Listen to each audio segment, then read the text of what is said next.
Hello friends, welcome to teaching Kishan.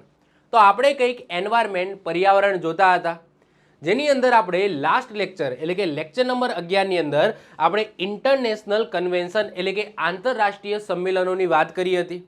તો I hope so તમે lecture number 11 જોઈ લીધો હશે આ લેક્ચર જોયા પહેલાં.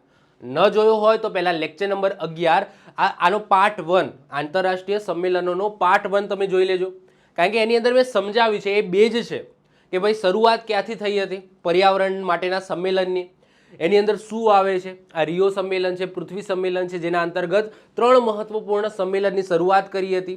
તો આખો જે પાઠ છે ને, ઓકે, પાઠ અને જે પાઠ આખો મેં સમજાવ્યો છે એ પાઠ પ્લસ કઈ રીતના સંમેલનોની શરૂઆત થઈ, આ બધી વસ્તુ મેં પાર્ટ 1ની અંદર સમજાવેલી છે. તો એ લેક્ચર ન જોયો હોય લેક્ચર નંબર 11 તો એ પહેલાં જોઈ લેજો, એના પછી જ આ લેક્ચર તમે જોજો. તો આજનો લેક્ચર નંબર 12, જેની અંદર આપણે ઇન્ટરનેશનલ કન્વેન્શન એટલે કે આંતરરાષ્ટ્રીય સંમેલનોને આગળ વધારીશું અને જે બાકી રહી ગયેલા સંમેલનો છે એ આજના લેક્ચરની અંદર કમ્પ્લીટ કરીશું. તો લાસ્ટ લેક્ચરમાં આપણે શું જોઈ ગયા? તો આપણે શરૂઆત કરી હતી 1960થી કે ભાઈ 1960ની દાયકાની અંદર બધાને ખબર પડી કે ભાઈ પર્યાવરણને નુકસાન થઈ રહ્યું છે ઔદ્યોગિક ક્રાંતિથી. આ ફેક્ટરીઓ સ્થપાય છે, ધુમાડાઓ નીકળે છે, જેનાથી પર્યાવરણનું નુકસાન થઈ રહ્યું છે, પૃથ્વીનું વૈશ્વિક તાપમાન વધી રહ્યું છે, ઓઝોનની અંદર ગાબડા પડી રહ્યા છે. તો આ બધી વૈજ્ઞાનિકોએ સંશોધન કરીને એક પર્યાવરણનું સંમેલન ભર્યું, જે આપણે લાસ્ટ લેક્ચરમાં જોઈ ગયા હતા. પછી અલગ અલગ સંમેલનો ભરાયા ઇન્ટરનેશનલ લેવલ ઉપર, અને એના પછી એક સંમેલન આવે છે રિયો સંમેલન, જેને આપણે પૃથ્વી સંમેલન પણ કહીએ છીએ, જે અંતર્ગત આપણે 3 મહત્વપૂર્ણ બાબતોને લઈને 3 કન્વેન્શનની શરૂઆત કરી. એક ક્લાઇમેટ ચેન્જને લઈને, બીજું બાયોલોજિકલ ડાયવર્સિટી એટલે કે જૈવ વિવિધતાને લઈને, અને ત્રીજું ડેઝર્ટિફિકેશન એટલે કે રણીકરણને લઈને. તો લાસ્ટ લેક્ચરમાં આપણે UNFCCC એટલે કે ક્લાઇમેટ ચેન્જને લઈને જે કન્વેન્શન થયા, જેના અંતર્ગત COPની બેઠકો ભરાય છે, તો એ આપણે લાસ્ટ લેક્ચરમાં ટોટલી કમ્પ્લીટ કરી દીધી. લાસ્ટ લેક્ચરમાં મેં તમને સમજાવ્યું હતું કે ભાઈ કઈ કઈ COPની બેઠકો તમારે યાદ રાખવાની છે. તમારી એક્ઝામની અંદર જે પેલું COP પૂછાય છે ને, COP, ઓકે, તો આ COP છે, આ COP કયા વર્ષની અંદર થઈ, એની અંદર શું થયું, હવે નેક્સ્ટ ક્યારે થશે, ક્યાં થવાની છે. આ જે COPના જે ક્વેશ્ચનો પૂછાય છે ને એ ક્લાઇમેટ ચેન્જના COPના પૂછાય છે. ઓકે, આ જે બાયોલોજિકલ ડાયવર્સિટી અને ડેઝર્ટિફિકેશન એના COPની બેઠકો ખાસ પૂછાતી નથી. આ ક્લાઇમેટ ચેન્જને લઈને દર વર્ષે, આમાં દર 2 વર્ષે ભરાય છે COPની બેઠક, આમાં દર વર્ષે ભરાય છે. 3ની અલગ અલગ COPની બેઠક ભરાય છે, અલગ અલગ જગ્યાએ ભરાય છે, અલગ અલગ એમના કામ છે. પરંતુ તમારી એક્ઝામની અંદર જે COPની બેઠક પૂછાય છે એ બધી ક્લાઇમેટ ચેન્જની હોય છે, જે દર વર્ષે આયોજિત થાય છે. તો આ આપણે પોર્શન લાસ્ટ લેક્ચરની અંદર સંપૂર્ણ કમ્પ્લીટ કરી દીધો. આઈ હોપ સો તમે લાસ્ટ લેક્ચર જોઈ લીધો હશે. ન જોયો હોય તો મોસ્ટ IMP લેક્ચર હતો, 2 કલાકનો લેક્ચર, તમે ખાસ કરીને જોઈ લીધો હશે. ઓકે, તેની અંદર આ બધી વસ્તુ મેં ક્લિયર સમજાવેલી છે. ઓકે, UNFCCC નો એનો મતલબ શું થાય? તો United nation framework convention on climate change એટલે કે જળવાયુ પરિવર્તનની વસ્તુ આપણે ઓલરેડી લાસ્ટ લેક્ચરમાં કમ્પ્લીટ કરી દીધું છે. હવે બીજા નંબરે અને ત્રીજા નંબરે જે કન્વેન્શન ભરાય છે એની વાત કરીએ તો એક હોય છે બાયોલોજિકલ ડાયવર્સિટીને લઈને અને બીજું હોય છે રણીકરણ ડેઝર્ટિફિકેશનને લઈને. તો UNCBD અને UNCCD. UNCBD નો મતલબ શું થાય? United Nation convention on biological diversity એટલે કે જળવાયુ પરિવર્તન માટેનું કન્વેન્શન સંમેલન, જેની અંદર તમારે કોઈ COPની બેઠક યાદ રાખવાની નથી, પરંતુ 3 મહત્વપૂર્ણ પ્રોટોકોલ થયા. આ 3 પ્રોટોકોલ તમારે ખાસ ખાસ ખાસ ખાસ યાદ રાખવાના છે. કેમ યાદ રાખવાના છે? પહેલાં તો તમને ડાયરેક્ટ ક્વેશ્ચન પૂછાય. જો મેં તમને કીધું હતું લાસ્ટ લેક્ચરની અંદર, પ્રોટોકોલ કોને કહેવામાં આવે, સંધિ કોને કહેવામાં આવે, કન્વેન્શન કોને કહેવામાં આવે, ઘોષણાપત્ર ડિક્લેરેશન કોને કહેવામાં આવે, એનો ડિફરન્સ સમજાવી દીધો હતો. તો મેં કીધું હતું કે પ્રોટોકોલ હંમેશા કન્વેન્શન અથવા તો ટ્રીટી એટલે કે સંધિના અંડર આવે. તો ટ્રીટી તો અત્યારે કોઈ આવતી નથી, અત્યારે ખાલી ને ખાલી કન્વેન્શન આવે છે. તો હંમેશા પ્રોટોકોલ કોની અંડર આવે? કન્વેન્શનના અંડર જ હોય, એકલું ના આવે. પ્રોટોકોલ તમને એકલો જોવા ના મળે, કોઈકના કોઈક કન્વેન્શનની અંડર જ તમને કોઈક પ્રોટોકોલ જોવા મળે. તો પ્રોટોકોલમાંથી તો ડાયરેક્ટ ક્વેશ્ચન પૂછાય. જેમ કે એક્ઝામ્પલ તરીકે ભાઈ ક્યોટો પ્રોટોકોલ છે, એ શેના માટે હતો? તો તરત કહી દઈશું સાહેબ જળવાયુ પરિવર્તન માટે આપણે જોઈ ગયા હતા COPની 3જા નંબરની બેઠકની અંદર.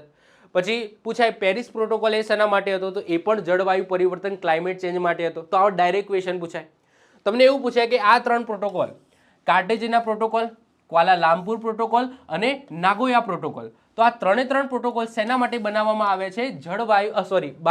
બાયોલોજિકલ ડાયવર્સિટી એટલે કે જૈવ વિવિધતા ઉપર બનાવવામાં આવે છે. તો તમને અહીંયાથી ડાયરેક્ટ ક્વેશ્ચન પૂછાય કે ભાઈ કાર્ટેજીના પ્રોટોકોલ છે એ શેના માટે છે, એનો વિષય શું છે? તો જૈવ વિવિધતા છે, બાયોલોજિકલ ડાયવર્સિટી છે. ઓકે, તો આ તમને ખાસ ખબર હોવી જોઈએ. તો પ્રોટોકોલ એ કયા કન્વેન્શનની અંદર ભરાયો છે એનું નામ સાથે તમને ખબર હોવી જોઈએ. એવું પૂછાય ક્વાલાલામપુર પ્રોટોકોલ શેના માટે છે? તો જૈવ વિવિધતા માટે છે. પૂછાય નાગોયા પ્રોટોકોલ છે, આ નાગોયા પ્રોટોકોલ શેના માટે છે? બાયોલોજિકલ ડાયવર્સિટી માટે છે. ઓકે, તો આ તમને ખબર હોવી જોઈએ. તો પહેલાં તો આ ત્રણ આપણે ભણવાના છે, જે હું તમને આગળ સમજાવીશ. એના પછી યુએનસીસીટી એટલે કે યુનાઇટેડ નેશન કન્વેન્શન ફોર કોમ્બેટનો મતલબ થાય લડવું. ઓકે, શેના વિરુદ્ધ? રણીકરણ, ડેઝર્ટિફિકેશન સામે લડવું. તો United Nation convention on of combat એટલે લડવું ડેઝર્ટિફિકેશન સામે. તો એના વિશે આપણે વાત કરીશું. હાલાકી એમાં તમારે કોઈ પ્રોટોકોલ કે એવું કંઈ યાદ રાખવા નથી, એને એક થિયરી છે, હું તમને સમજાવી દઈશ. એના પછી આપણે એક મહત્વપૂર્ણ કન્વેન્શનની વાત કરવાની છે, જોખમી કચરા માટેના. તો જોખમી કચરા માટેનું સંમેલન ભરાયું હતું, જેની અંદર અલગ અલગ પ્રોટોકોલ્સ બનાવવામાં આવે છે. તો એમાં 3 મહત્વપૂર્ણ પ્રોટોકોલ જે આપણે જોવાના છે. એ મિનામાટા છે એ અલગ આવે છે, પરંતુ જોખમી કચરા માટે 3 મહત્વપૂર્ણ પ્રોટોકોલ બનાવવામાં આવે છે. એક છે બેસલ કન્વેન્શન, રોટરડેમ કન્વેન્શન અને સ્ટોકહોમ કન્વેન્શન. આ ત્રણે શેના માટેના છે? તો જોખમી કચરા માટેના છે. એના સિવાય એક મિનામાટા કન્વેન્શન પણ છે, એ પણ જોખમી કચરા માટેનું છે, એમાં પારા માટે છે. ઓકે, પારાના ઉત્પાદન, મર્ક્યુરી જે કહીએ છીએ એના ઉત્પાદન માટેનો છે. તો એની પણ વાત આપણે કરીશું. તો તમને ખબર હોવી જોઈએ કે ભાઈ રોટરડેમ કન્વેન્શન છે એ શેના માટે થયેલો છે? તો જોખમી કચરા માટે થયેલો છે. તો આ પણ કન્વેન્શન આપણે ભણવાના છે આજના લેક્ચરની અંદર. આ સિવાય આપણે એક મહત્વપૂર્ણ આર્દ્રભૂમિ માટેનો રામસર જે કન્વેન્શન થયું હતું, આ રામસર કન્વેન્શનની પણ આપણે વાત કરીશું, જે આર્દ્રભૂમિ માટે થયેલું છે. તો એ પણ આજના લેક્ચરમાં આપણે જોવાનું છે. તો શરૂઆત કરીએ છીએ. સૌથી પહેલા વાત કરીએ યુએનસીબીડી એટલે કે United Nation convention on biological diversity એટલે કે જૈવ વિવિધતા માટેનું સંમેલન, આંતરરાષ્ટ્રીય સંમેલન. ઓકે, તો મુખ્ય ઉદ્દેશ શું છે? તો નામથી જ ખબર પડી જાય ભાઈ, જૈવ વિવિધતાનું સંરક્ષણ કરવું અને જૈવિક સંસાધનોમાંથી મળતા લાભોનો ન્યાયસંગત એની વહેંચણી કરવી. હવે એ શબ્દ આવ્યો છે જૈવ વિવિધતા, એનો મતલબ શું થાય? પહેલાં તો એ ખબર હોવી જોઈએ કે જૈવ વિવિધતાનો મતલબ શું. તો આપણા પૃથ્વી ઉપર જેની અંદર જીવન હોય તો એના માટેનું છે. હવે પછી એમાં વનસ્પતિ પણ આવી જાય, પ્રાણીઓ પણ આવી જાય, જીવજંતુઓ પણ આવી જાય, માણસો પણ આવી જાય, બધું આવી જાય. વિવિધતા નામથી જ ખબર પડી જાય છે કે જો એમને બચાવવાના છે. તો આપણા પૃથ્વી ઉપર જે પણ જૈવ વિવિધતા જોવા મળે છે, અલગ અલગ સ્પીસીસ જોવા મળે છે, પછી એ પ્રાણીઓની સ્પીસીસ હોય કે મનુષ્યની સ્પીસીસ હોય કે ભાઈ કોઈ વનસ્પતિની સ્પીસીસ હોય, એને બચાવવાનો ટ્રાય કરવાનો છે આપણે. એવું નહીં કે ભાઈ જળમૂળમાંથી ઉખાડી દો, એને લુપ્ત કરી નાખો, એ રીતના એનો યુઝ કરવાનો નથી. તો એને ટકાઉ યુઝ કરવાનો છે. ભાઈ તમે એમાં પર્યાવરણમાંથી સમજી લો કે તમારે સાગનું લાકડું જોઈએ છે, તો સામે સાગ તમે વાવી દો. સાગનો લાકડાનો યુઝ કરવાનો તમે એમ નથી કહેતો બેન છે કે ભાઈ તમે સાગનું લાકડું યુઝ ના કરશો. તમારી જરૂરિયાત છે, સાગનું લાકડું યુઝ કરો, પરંતુ સામે સાગના ઝાડ પણ તમે વાવી દો. મતલબ કે એનો ટકાઉ યુઝ કરવાનો છે, તમારે એને લુપ્ત કરી નાખવાના નથી. ઓકે, ભવિષ્યમાં આવનારી પેઢી છે એના માટે થોડું તમારે રાખવાનું છે, બચાવીને રાખવાનું છે. તો તમે આજે કંઈક વાવશો તો એ ભવિષ્યની કોઈ પેઢી છે એને યુઝમાં થશે. જે રીતના તમને અત્યારે યુઝ થાય છે આ સાગનું લાકડું, એ કોઈકે વાવ્યું હશે, તમારા પૂર્વજોએ વાવ્યું હશે, ત્યારે તમે યુઝ કરી શકો છો. એ રીતના તમે વાવશો તો આવનારી પેઢી છે એ યુઝ કરી શકશે. તો ટકાઉ એનો યુઝ કરવાનો છે. તો અહીંયા જૈવ વિવિધતાનું સંરક્ષણ માટેનું આ કન્વેન્શન છે. ભારતે આ કન્વેન્શન એની જે સમજૂતી છે એમાં કયા વર્ષમાં હસ્તાક્ષર કર્યા? 1994માં. એની બેઝિક ડિટેલ્સની વાત કરીએ તો મેં વાત કરી એમ રિયો સંમેલન થયું હતું, રિયો પૃથ્વી સંમેલન થયું હતું 1992માં. એ અંતર્ગત આ કન્વેન્શન છે એની શરૂઆત કરવામાં આવી હતી. આનું મુખ્યાલય આપણે યાદ રાખીશું મોન્ટ્રિયલ કેનેડાની અંદર આવેલું છે. ક્યાં આવેલું છે? મોન્ટ્રિયલ કેનેડાની અંદર. આગળ આપણે જે ક્લાઇમેટ ચેન્જની વાત કરી એમાં બોન જર્મનીની અંદર એનું મુખ્યાલય હતું, એ તમને ખબર હોવી જોઈએ. અને આનું ક્યાં છે? મોન્ટ્રિયલ કેનેડાની અંદર આનું મુખ્યાલય આવેલું છે. ક્યારે અમલમાં આવ્યું આ યુએનસીબીડી? તો 29 ડિસેમ્બર 1993માં એ અમલમાં આવ્યું. અને કેટલા પક્ષકાર એટલે કે હસ્તાક્ષર એ સમયે કેટલા દેશોએ અત્યારે હસ્તાક્ષર એના ઉપર કરેલું છે? તો 196 દેશોએ એના ઉપર હસ્તાક્ષર કરેલું છે. ઓકે, આના સીઓપીની બેઠક છે ને દર 2 વર્ષે ભરાય છે. જે આગળ આપણે જોઈ ગયા ને UNFCCC એટલે કે જે ક્લાઇમેટ ચેન્જ જે આપણે લાસ્ટ લેક્ચરમાં ડિસ્કસ કરી ગયા એની બેઠક દર વર્ષે ભરાય છે, જે તમારી એક્ઝામની અંદર પૂછાય છે. પરંતુ ડેઝર્ટિફિકેશન અને બાયોલોજિકલ ડાયવર્સિટી આ બંનેની બેઠક છે એ સામાન્ય રીતે દર 2 વર્ષે ભરાય છે. પહેલાં વર્ષે ભરાતી હતી, પરંતુ અત્યારે દર 2 વર્ષે ભરાય છે. તો આપણે દર 2 વર્ષે યાદ રાખીશું. પહેલી બેઠક તમારે યાદ રાખવાની. જો આમાંથી શું યાદ રાખવાનું?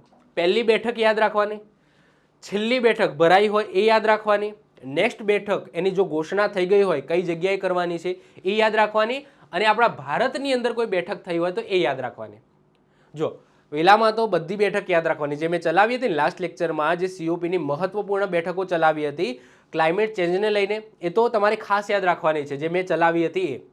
પરંતુ ડેઝર્ટિફિકેશન અને બાયોલોજિકલ ડાયવર્સિટી આની સીઓપીની કઈ યાદ રાખીશું? પહેલી, છેલ્લી. તમારી એક્ઝામ આપતા હોય તો એમાં છેલ્લી બેઠક ક્યારે ભરાય, નેક્સ્ટ બેઠકની ઘોષણા થઈ ગઈ હોય કે આ જગ્યાએ ભરાવાની છે તો એ યાદ રાખવાની, અને આપણા ભારતની અંદર થઈ હોય બેઠક તો એ યાદ રાખવાની. જેમ કે સીઓપીની પહેલી બેઠક ક્યાં ભરાઈ હતી? આ સીઓપી કઈ છે? બાયોલોજિકલ ડાયવર્સિટીની છે. ઓકે, ક્લાઇમેટ ચેન્જની નથી, એની વાત હવે કરી ગયા, એને હવે હાલ ભૂલી જાઓ. તો સીઓપીની પહેલી બેઠક બાયોલોજિકલ ડાયવર્સિટીની, જૈવ વિવિધતાની ક્યાં ભરાઈ હતી? તો નસાઉ એટલે કે બહમાસની અંદર આવેલું છે. 1994માં પહેલી બેઠક ભરાઈ હતી. એના પછી ભારતની અંદર ક્યારે ભરાઈ હતી? તો સીઓપીની 11મી બેઠક ભરાઈ હતી હૈદરાબાદ ભારતની અંદર 2012ની સાલમાં. છેલ્લી બેઠકની વાત કરીએ. ઓકે, હવે 2000 દર 2 વર્ષે ભરાય છે, તો 2024માં ભરાઈ ગઈ, હવે 2026માં ભરાશે. તો 2024 આપણે યાદ રાખીશું કારણ કે છેલ્લી બેઠક 2024માં ભરાઈ હતી. એ 2 પાર્ટમાં ભરાઈ હતી. સીઓપીની 16મા નંબરની બેઠક છે એ 2024માં ભરાઈ હતી. બે પાર્ટમાં ભરાઈ હતી. પહેલું પાર્ટ ઓક્ટોબર 2024માં કેલી કોલંબિયાની અંદર ભરાયો હતો, અને 2025ના ફેબ્રુઆરી મહિનાના રોમની અંદર આનો બીજો પાર્ટ છે એ ભરાયો હતો. તો 2 પાર્ટની અંદર આ સીઓપી 16મા નંબરની બેઠક લાસ્ટ ટાઈમ ભરાઈ ગઈ. તો આપણે યાદ રાખીશું. ઓકે, કેલી કોલંબિયાની અંદર ઓક્ટોબર 2024માં અને રોમ ફેબ્રુઆરી 2025ની અંદર. હવે નેક્સ્ટ બેઠક એની ઘોષણા થઈ ગઈ છે, કઈ જગ્યાએ ભરાવાની છે? તો 17મા નંબરની બેઠક છે એ 2026માં, એટલે કે આ વર્ષે ભરાશે. ક્યાં ભરાશે? તો યેરવાન એટલે કે આર્મેનિયાની અંદર ભરાશે. ઓકે, તો આ ખાસ આપણે યાદ રાખીશું. આ કરંટ અફેરનો ક્વેશ્ચન તમારો થઈ ગયો. ઓકે, તો આ પૂછાય કાં તો આ પૂછાય. ઓકે, આમાંથી પૂછાવાના ચાન્સીસ વધારે છે. છેલ્લી બેઠક પૂછાય કાં તો આવનારી બેઠક પૂછાય. ઓકે, અને આ તો યાદ રાખવાની, પહેલી અને ભારતમાં ભરાઈ હોય એ. ઓકે, હવે 2017માં આર્મેનિયાના યેરવાનની અંદર જે બેઠક ભરાવાની છે એનું એક સૂત્ર છે, સ્લોગન છે જે રિલીઝ કરી દેવામાં આવ્યું છે, એ છે ટેકિંગ એક્શન ફોર નેચર. શું છે? Taking action four nature. આ રિલીઝ થઈ ગયું છે, તો આ પણ આપણે યાદ રાખીશું. કરંટ અફેરનો ક્વેશ્ચન છે. સ્થાનિક સમુદાયોના અધિકારોનું સન્માન કરતી એક સંસ્થા છે એ પણ બનાવવામાં આવી છે, IIFB એટલે કે international indigenous forum on biodiversity. હવે અહીંયા શું કહેવા માટે છે? અહીંયા સ્થાનિક સમુદાયોની વાત કેમ કરવામાં આવી છે એ સમજો. જો જૈવ વિવિધતા, હવે જૈવ વિવિધતા એટલે શું? એની અંદર વનસ્પતિ પણ આવી ગઈ. માની લો કે કોઈ હજારો વર્ષથી કોઈ આદિવાસી સમુદાય છે એ કોઈક જંગલની અંદર રહે છે, અને એમાં કોઈ વનસ્પતિ ઉગે છે, જે જંગલની અંદર જે વનસ્પતિ ઉગતી હોય તો એનું જ્ઞાન માત્ર ને માત્ર એ આદિવાસીઓ પાસે છે, જે પેઢી દર પેઢી એમાં ટ્રાન્સફર થયેલું છે. તો આ એમનું જ્ઞાન છે ને, એ જ્ઞાન એ પોતાનું જ્ઞાન એક કહેવાય છે કે એક વેલ્થ કહેવાય, એમનું એક વેલ્થ કહેવાય.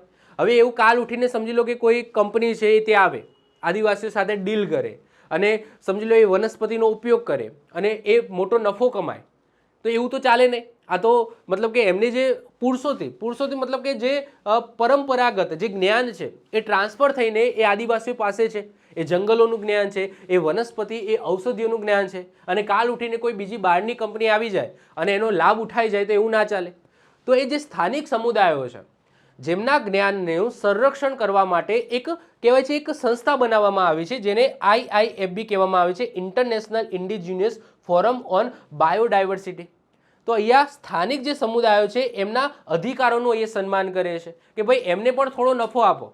તમે એકલા ના કમાવશો, કાં તો એને રોયલ્ટી આપો, કાં તો કંઈ મશીનરી વિશે તમે શીખવાડો, કાં તો તમે એને પૈસા આપો, પણ જે પણ તમે કમાવ છો, જે પણ કંપની એ આદિવાસીઓના જ્ઞાનનો ઉપયોગ કરીને જો પૈસા કમાય છે તો એનો અમુક હિસ્સો છે એ આદિવાસીઓને પણ આપવો પડશે. ટૂંકમાં એ આદિવાસીઓના જે સ્થાનિક સમુદાયો છે, પછી જે પણ હોય, આદિવાસી સમુદાય હોય કે કોઈ બીજી કોઈ જનજાતિ રહેતી હોય, જેમના જોડે જ્ઞાન છે એનો ઉપયોગ કરીને કોઈ કંપની નફો કમાય છે કે કોઈ સરકાર નફો કમાય છે તો એનો હિસ્સો એમને મળવો જોઈએ. તો એમના હિતોનું રક્ષણ કરવા માટે આ એક સંસ્થા છે બનાવવામાં આવી છે. આ ખાસ આપણે યાદ રાખીશું.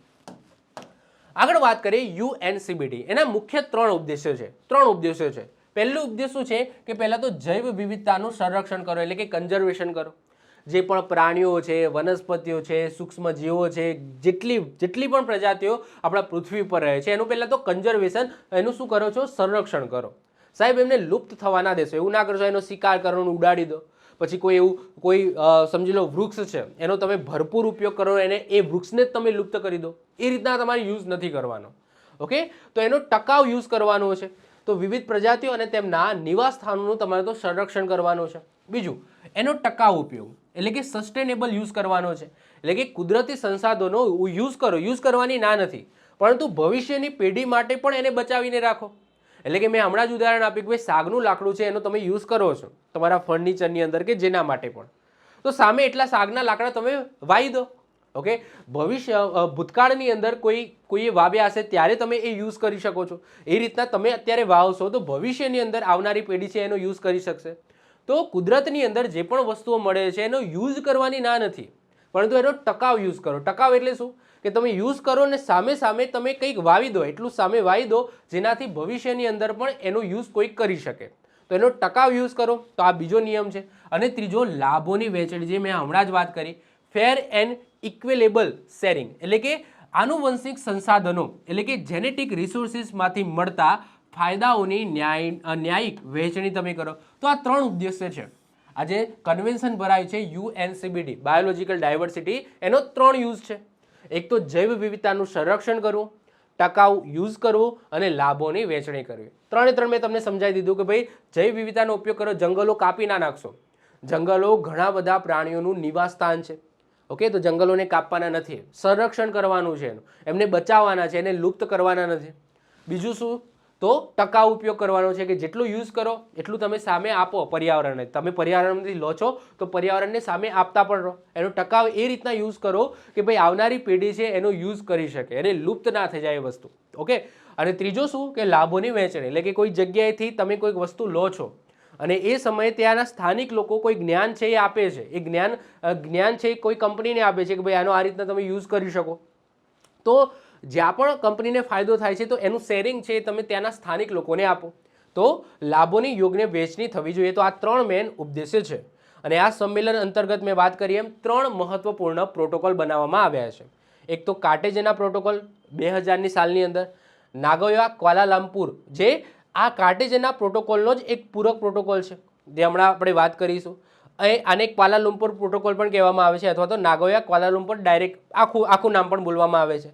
અને ત્રીજું છે નાગોયા પ્રોટોકોલ, જે 2010ની અંદર બન્યો હતો. તો આ 2000 અને આ 2010ની અંદર લાવવામાં આવ્યા હતા. આ જૈવ વિવિધતા માટેના પ્રોટોકોલ છે. હવે વન બાય વન એક એક કરીને આપણે સમજવાના છે. સૌથી પહેલા વાત કરીએ કાર્ટેજેના પ્રોટોકોલ શું છે. તો આ શેના માટે છે? તો આ છે LMO માટે, એટલે કે લિવિંગ મોડિફાઈડ ઓર્ગેનિઝમ અથવા તો જેનેટિકલી મોડિફાઈડ ઓર્ગેનિઝમ્સ. હવે આ શું છે? એટલે કે સમજી લો કે કોઈ એક્ઝામ્પલ તરીકે એવું વાત કરીએ કે કોઈ પાક છે. હવે એ પાકની અંદર સમજી લો કે આપણે યુઝ કરીએ આપણે બટાકાનું, ચલો એક્ઝામ્પલ તરીકે વાત કરીએ, બટાકાનું તો નહીં, ચલો કોઈ ઝડપથી ખરાબ થઈ જતી હોય, ચલો કેરીની વાત કરીએ કે કેરી છે. ઓકે, હવે કેરી આપણે ઝાડમાંથી તોડી અને આપણા ઘરની અંદર મૂકી તો મેક્સિમમ એ કેટલા દિવસ સુધી રહેશે અને ખરાબ નહીં થઈ જાય? હવે માની લો કે કોઈ 30 દિવસ, ચાલો અઠવાડિયું કે 15 દિવસ. ઓકે, મેક્સિમમ 15 દિવસ છે. 15 દિવસ પછી એ કેરી છે બગડી જવાની. તમે ફ્રીજમાં રાખો કે ગમે ત્યાં રાખો, એ ખાવા લાયક રહે નહીં. પરંતુ સમજી લો કે યુએસએની અંદર એવું સંશોધન થયું અને સંશોધન થઈને એક કહેવાય કે એની અંદર કંઈક ચેન્જીસ કરે, એ કેરીની અંદર જેનેટિકલી, ઓકે, એની જનીનની ચેન્જીસ કરે, એનું કંઈક DNA અથવા તો એની અંદર કંઈક ના કંઈક ચેન્જીસ કરે અને નવું એક બિયારણ તૈયાર કર્યું. અને એ બિયારણથી જે કેરી બની, જે ઝાડ થયું અને ઝાડમાં જે કેરી બની એ લાંબા સમય સુધી, સમજી લો કે 6 મહિના સુધી બગડે નહીં એવી કેરી બની. તો એ શું છે? લિવિંગ મોડિફાઈડ ઓર્ગેનિઝમ્સ છે. તો જેનેટિકલી મોડિફાઈ આ બંને એક જ છે. ઓકે, લિવિંગ મોડિફાઈડ ઓર્ગેનિઝમ અથવા જેનેટિકલી મોડિફાઈડ ઓર્ગેનિઝમ. એનાથી પર્યાવરણ અને માનવ સ્વાસ્થ્યને થતા નુકસાનથી અને આંતરરાષ્ટ્રીય વેપાર અને પરિવહનથી સુરક્ષિત બનાવો. એટલે કે જુઓ, આપણને ટૂંક સમયમાં તો આપણને ફાયદો દેખાય છે કે ભાઈ આ જે કેરી બની છે એ 6 મહિનાની અંદર પણ બગડશે નહીં, 6 મહિના સુધી આરામથી આપણે ખાઈ શકશું. પરંતુ શું ખબર કે એનું લાંબા ગાળે કદાચ કોઈ નુકસાન હોય. એટલે કે માની લો કે એ કેરી આપણે ખાઈએ છીએ, એવી કેરી છે જે આપણે 6 મહિના બગડે નહીં, ઓકે, એની અંદર કંઈક મોડિફાઈડ કરીને બનાવેલી છે. હવે માની લો કે આજથી પછી 20 વર્ષ પછી ખબર પડી કે આ જેનેટિકલી મોડિફાઈડ આ ઓર્ગેનિઝમ આ કેરી છે એ આપણનું કેન્સરનું કારણ બને છે, એવું પાછળથી 20-30 વર્ષ પછી ખબર પડી તો શું? ઓકે, તો આપણે ચેન્જીસ કરવાની ના નથી. ઓકે, જે પણ હવે જો અમુક વખતે શું હોય છે, સંકર જાતો બનાવવામાં આવે છે, એ તમને ખબર જ હોય છે. બે ભેંસો હોય છે, કોઈ જગ્યાએની સારી ભેંસ હોય અને કોઈકની ખરાબ, મતલબ કે કોઈક જગ્યાએ ઓછું દૂધ આપતી હોય, કોઈક વધારે દૂધ આપતી હોય, તો બંનેની સંકર જાત છે, સંકર જાત પેદા કરવામાં આવતી હોય છે. તો એ પણ આપણે ભગવાને નથી આપી. જો આપણે આપણી રીતના લેબોની અંદર એ જીવો છે તૈયાર કર્યા છે. પછી એ જીવતા હોય કે વનસ્પતિ હોય, મતલબ કે પ્રાણીઓ હોય કે વનસ્પતિ હોય, એની અંદર જેનેટિકલી આપણે મોડિફાઈ કર્યું છે લેબની અંદર, અને એને પછી આપણે પર્યાવરણની અંદર છોડીએ. ટૂંક સમય માટે સમજી લો કે સારું લાગે કે ભાઈ હા, પર્યાવરણની અંદર આ જેનેટિકલી મોડિફાઈડ આપણા માટે ફાયદાકારક છે, જલ્દી બગડતા નથી, કે આમ છે કે તેમ છે, વધારે દૂધ આપે છે. પરંતુ માની લો કે આજથી 20-30 વર્ષ પછી ખબર પડે કે ભાઈ એ દૂધ પીવાથી આપણને આ ટાઈપના રોગો થાય છે, આ ટાઈપના આ કેરીઓ ખાવાથી કે આ જે બગડતા નથી એવી વસ્તુ ખાવાથી કાલ ઉઠીને કેન્સરનું કારણ બને છે, તો શું? તો અહીંયા આ પ્રોટોકોલ એના માટે જ બનાવવામાં આવ્યો છે કે આધુનિક બાયોટેકનોલોજી દ્વારા તૈયાર કરેલા LMO એટલે કે લિવિંગ મોડિફાઈડ ઓર્ગેનિઝમ્સ અને જેનેટિકલી મોડિફાઈડ ઓર્ગેનિઝમ્સથી પર્યાવરણ અને માનવ સ્વાસ્થ્યને થતા નુકસાનથી અને આંતરરાષ્ટ્રીય વેપાર પર પરિવહનને સુરક્ષિત બનાવવો. ઉદાહરણ કહી કે તમને ખબર જ છે કે બીટી કોટન, આ બીટી કોટન છે એ તમને ખબર જ છે કે એક જેનેટિકલી મોડિફાઈડ શું છે, એક બીજ છે, એટલે કે કોટન એટલે કે કોટનનું બીજ છે. ઓકે, બીજ એટલે કે એવું બિયારણ છે એની અંદર કંઈક ચેન્જીસ કરવામાં આવે છે જેનાથી પાક છે વધારે પ્રોડ્યુસ થાય. એ જ રીતના જેન મોડિફાઈડ બેક્ટેરિયા પણ છે. તો અલગ અલગ આ જસ્ટ મેં ઉદાહરણ આપે છે, જે GM ક્રોપ્સ કહેવામાં આવે છે. આ GM ક્રોપ્સ છે એ આપણને લાગે કે ભાઈ પાક છે સારો આપે છે, સારા પ્રમાણમાં આપે છે. જો એટલા માટે જો જે આ ટેરિફનો અત્યારે જે ચાલે છે ને, ઇન્ડિયા અને ભારત વચ્ચે જે ટેરિફ વોર ચાલે છે, તો એ મુખ્ય કારણ આ જ છે. ભારત છે એ અમેરિકાને કૃષિનું એક્સેસ આપવા નથી માગતો, કારણ કે ત્યાંના જે અમેરિકાની અંદર જે પણ છે ને, જે પાકના બિયારણ છે એ most of the genetically modified છે. હવે એ જો અહીંયા આવે, માની લો કે એક ખેડૂત છે એ યુઝ કરે છે જેનેટિકલી મોડિફાઈડ જે અમેરિકામાંથી એ બિયારણ આવ્યું છે, જે એવું દેખાય છે કે સારો એવો પાક છે એ પ્રોડ્યુસ કરે છે, લાંબા મોટા, મતલબ કે જલ્દી એ પાક છે એ બની જાય છે. પરંતુ ખાલી એક ખેડૂત કરે, માની લો કે ત્યાં પવન ફૂંકાય ને એના એ બિયારણ સમજી લો બાજુના ખેતરમાં જાય, બાજુમાંથી ત્રીજું જાય, તો આ રીતના આખું ફેલાઈ શકે છે. એક ખેડૂત યુઝ કરે ને તો પણ આજુબાજુના ખેતરની અંદર એ ફેલાઈ શકે છે. બીજી વસ્તુ કે ત્યાંના બિયારણ સસ્તા હોય એઝ કમ્પેર ટુ ઇન્ડિયાના બિયારણ કરતાં, તો અહીંયા ઇન્ડિયાના ઉદ્યોગો છે ભાગી જાય. ત્યાંના ખેડૂતોને જે સરકાર છે સબસિડી આપતી હોય એટલી સરકાર અહીંયા ભારતની અંદર સબસિડી નથી આપતી, તો બીજો લોસ આ થાય, ખેડૂતોને નુકસાન જાય. તો ઘણા બધા નુકસાન છે. તો એ તો વસ્તુ ચલો અલગ જ છે, એ આખો ટોપિક જ અલગ છે. પરંતુ અહીંયા જેનેટિકલી મોડિફાઈડ બિયારણની વાત થાય છે કે ભાઈ પ્રાણીઓની વાત થાય છે, એની વાત થઈ રહી છે. મુખ્ય વ્યવસ્થાઓ શું કરવામાં આવી? તો જ્યારે પણ કોઈ એક દેશમાંથી બીજા દેશમાં જીવંત સંશોધિત સજીવો એટલે કે એની અંદર મોડિફાઈડ કરેલા હોય એવા સજીવો અથવા તો કોઈ બિયારણ છે જેને જેનેટિકલી મોડિફાઈ કરેલું છે, ભગવાન દ્વારા નેચર દ્વારા આપવામાં નથી આપ્યું, જેમ કે જનીની પરિવર્તન બિયારણ, એની આયાત અને નિકાસ થાય ત્યારે સુરક્ષિત રીતના થાય તે જોવાનું કાર્ય એ આ પ્રોટોકોલ કરે છે. જ્યારે પણ આયાત નિકાસ થાય એટલે કે આપણે સમજી લો કે USA થી આપણે એ બિયારણ મંગાવીએ છીએ, કોઈ કારણ છે કે આપણે ચેક કરવું છે કે, તો એ વચ્ચે છે ને આ પ્રોટોકોલ છે યુઝ થશે. ઓકે, તો આ પ્રોટોકોલ શું કે જેનેટિકલી મોડિફાઈડ ઓર્ગેનિઝમ્સ છે એનો આદાન પ્રદાન, આયાત નિકાસ છે, એ આયાત અને નિકાસ છે એને ધ્યાન રાખવાનું કામ પણ આ પ્રોટોકોલ્સ કરે છે. બીજું તે એડવાન્સ ઇન્ફોર્મ્ડ એગ્રીમેન્ટ એટલે કે AIA પ્રક્રિયા લાગુ કરે છે, એટલે કે નિકાસ કરતા પહેલા આયાતકાર દેશની મંજૂરી લેવી ફરજિયાત છે. એટલે કે જે પણ દેશ આયાત કરે છે, એટલે કે ઇન્ડિયા છે એ આયાત કરે છે, USA નિકાસ કરે છે, તો સૌથી પહેલા આયાત કરતા દેશની મંજૂરી હોય તો જ ત્યાંથી એ નિકાસ કરી શકે. એટલે કે એવું નહીં કે ત્યાંથી મોકલી દે. ઓકે, હવે સમજી લો એવું પણ થાય કે સમજી લો કે ચાઇના જોડેથી આપણે કોઈ માલ મંગાવ્યો અને એને એ માલની અંદર સમજી લો જેનેટિકલી મોડિફાઈડ કોઈ ઓર્ગેનિઝમ્સ છે ભેગી મોકલી દીધા અને અહીંયા આવીને ખબર પડી કે ભાઈ કોરોના જેવો વાયરસ છે ફેલાઈ ગયો, તો આ એક સંસ્થા છે ઇન્ટરનેશનલ, આ પ્રોટોકોલ બનાવી દેવામાં આવ્યો છે કે જ્યારે પણ કોઈ જેનેટિકલી મોડિફાઈડ ઓર્ગેનિઝમ્સ, પછી એ બિયારણ હોય કે કોઈ જીવિત પ્રાણી હોય, જો એની અંદર જેનેટિકલી મોડિફાઈડ કરેલું હશે તો પહેલાં એ દેશની અંદર જે દેશમાં લઈ જવાનું છે એ દેશની મંજૂરી હશે, એના જોડે પૂરતી માહિતી હશે કે આ વસ્તુ આવી રહી છે, એની અંદર જેનેટિકલી મોડિફાઈડ કરેલું છે, આ ભગવાન દ્વારા નેચર દ્વારા આપવામાં આવેલી નથી, એ પહેલાં એની મંજૂરી જોશે. જે દેશની અંદર જઈ રહી છે એ દેશની મંજૂરી જોશે, એના પછી જ એને ત્યાં નિકાસ કરી શકાશે. તો આ પ્રોટોકોલ પહેલાં તો એ સુરક્ષા આપે છે. આ માટે બાયોસેફ્ટી ક્લિયરિંગ હાઉસ BCHની સ્થાપના પણ કરવામાં આવી છે. કાર્ટેજના પ્રોટોકોલ કેમ જરૂરી છે? જેમ કે GM પાક પર્યાવરણને નુકસાન પહોંચાડી શકે છે. ઓકે, કારણ કે આ GM પાક છે એ મોડિફાઈડ, જેનેટિકલી મોડિફાઈડ છે. સ્થાનિક સ્પીસીસ સાથે ક્રોસ બ્રીડિંગ કરી શકે છે. હવે સમજી લો કે કોઈ એવું કૂતરું છે જે જેનેટિકલી મોડિફાઈડ છે, એ કરીને આપણે ઇન્ડિયાની અંદર આવી ગયું. હવે ઇન્ડિયાની અંદર આવી ગયું અને અહીંના જે સામાન્ય કૂતરા છે એની સાથે ક્રોસ બ્રીડિંગ કર્યું અને એનાથી સમજી લો કે આ જેનેટિકલી મોડિફાઈડ જે ઓર્ગેનિઝમ છે, કૂતરાઓ છે, એની સંખ્યા વધી જાય, તો એવું પણ થઈ શકે છે.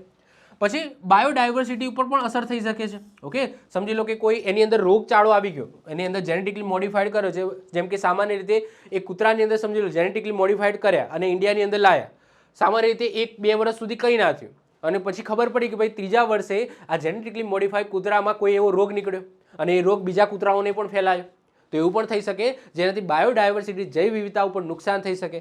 તો આ બધી વસ્તુ ન થાય, પ્રોપર એના ઉપર રિસર્ચ થયેલું હોય, પ્રોપર પરવાનગી હોય એ દેશની, તો જ એ વસ્તુ એક જગ્યાએથી બીજી જગ્યાએ જાય. એના માટે આ કાર્ટેજના પ્રોટોકોલ બનાવવામાં આવ્યો છે. કોઈ દેશ LMO એટલે કે લિવિંગ મોડિફાઈડ ઓર્ગેનિઝમને એક્સપોર્ટ કરે એ પહેલાં એ દેશને, જે ઇમ્પોર્ટ કરે છે એ દેશને સંપૂર્ણ માહિતી આપશે અને જો મંજૂરી આપે તો આ પ્રક્રિયાને કહેવામાં આવે છે પીરિયોર ઇન્ફોર્મ્ડ કન્સન્ટ. આ વસ્તુ આપણે નાગોયા પ્રોટોકોલ આવશે આગળ, નાગોયા પ્રોટોકોલ. આ નાગોયા પ્રોટોકોલની અંદર આ જ વસ્તુ છે.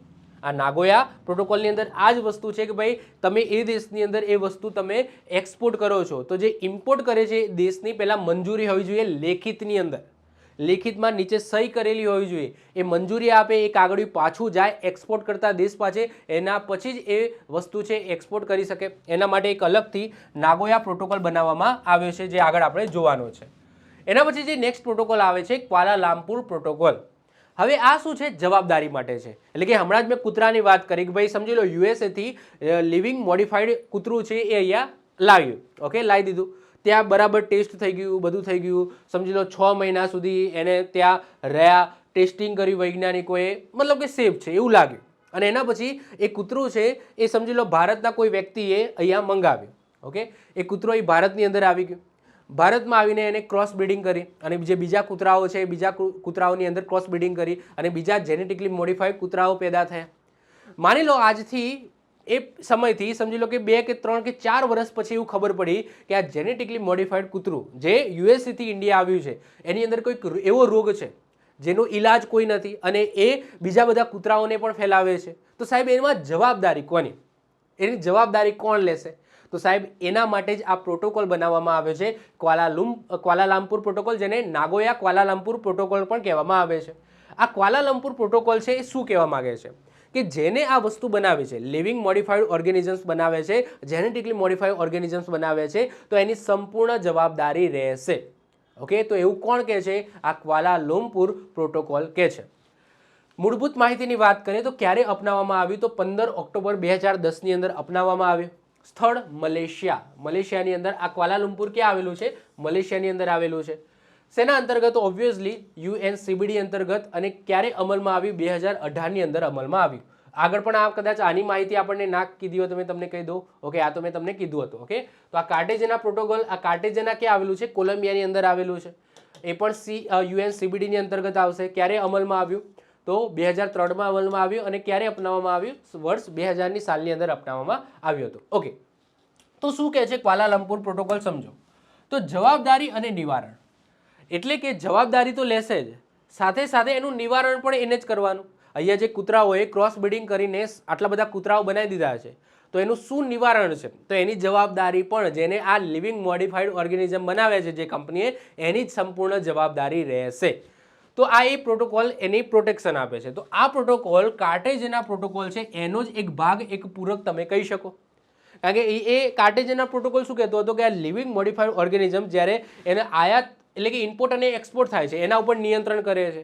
હવે ઇમ્પોર્ટ એક્સપોર્ટ થઈ ગયું, માની લો કે ઇન્ડિયાએ મંજૂરી આપી દીધી અને એક્સપોર્ટ થઈ ગયું, ઓકે, અને ભારતની અંદર ઇમ્પોર્ટ થઈ ગયું, આ ભારતની અંદર આવી ગયું. હવે અહીંયા આવીને ચેન્જીસ થયા તો શું? અહીંયા આવીને રોગચાળો ફેલાવે એના કારણે તો શું? તો એની જવાબદારી કોણ રહેશે? જેને આ લિવિંગ મોડિફાઈડ ઓર્ગેનિઝમ બનાવે જે કંપનીએ એની સંપૂર્ણ જવાબદારી લેશે, સાથે સાથે એનું નિવારણ પણ એ કંપની કરશે. ઓકે, તો મુખ્ય હેતુ શું છે?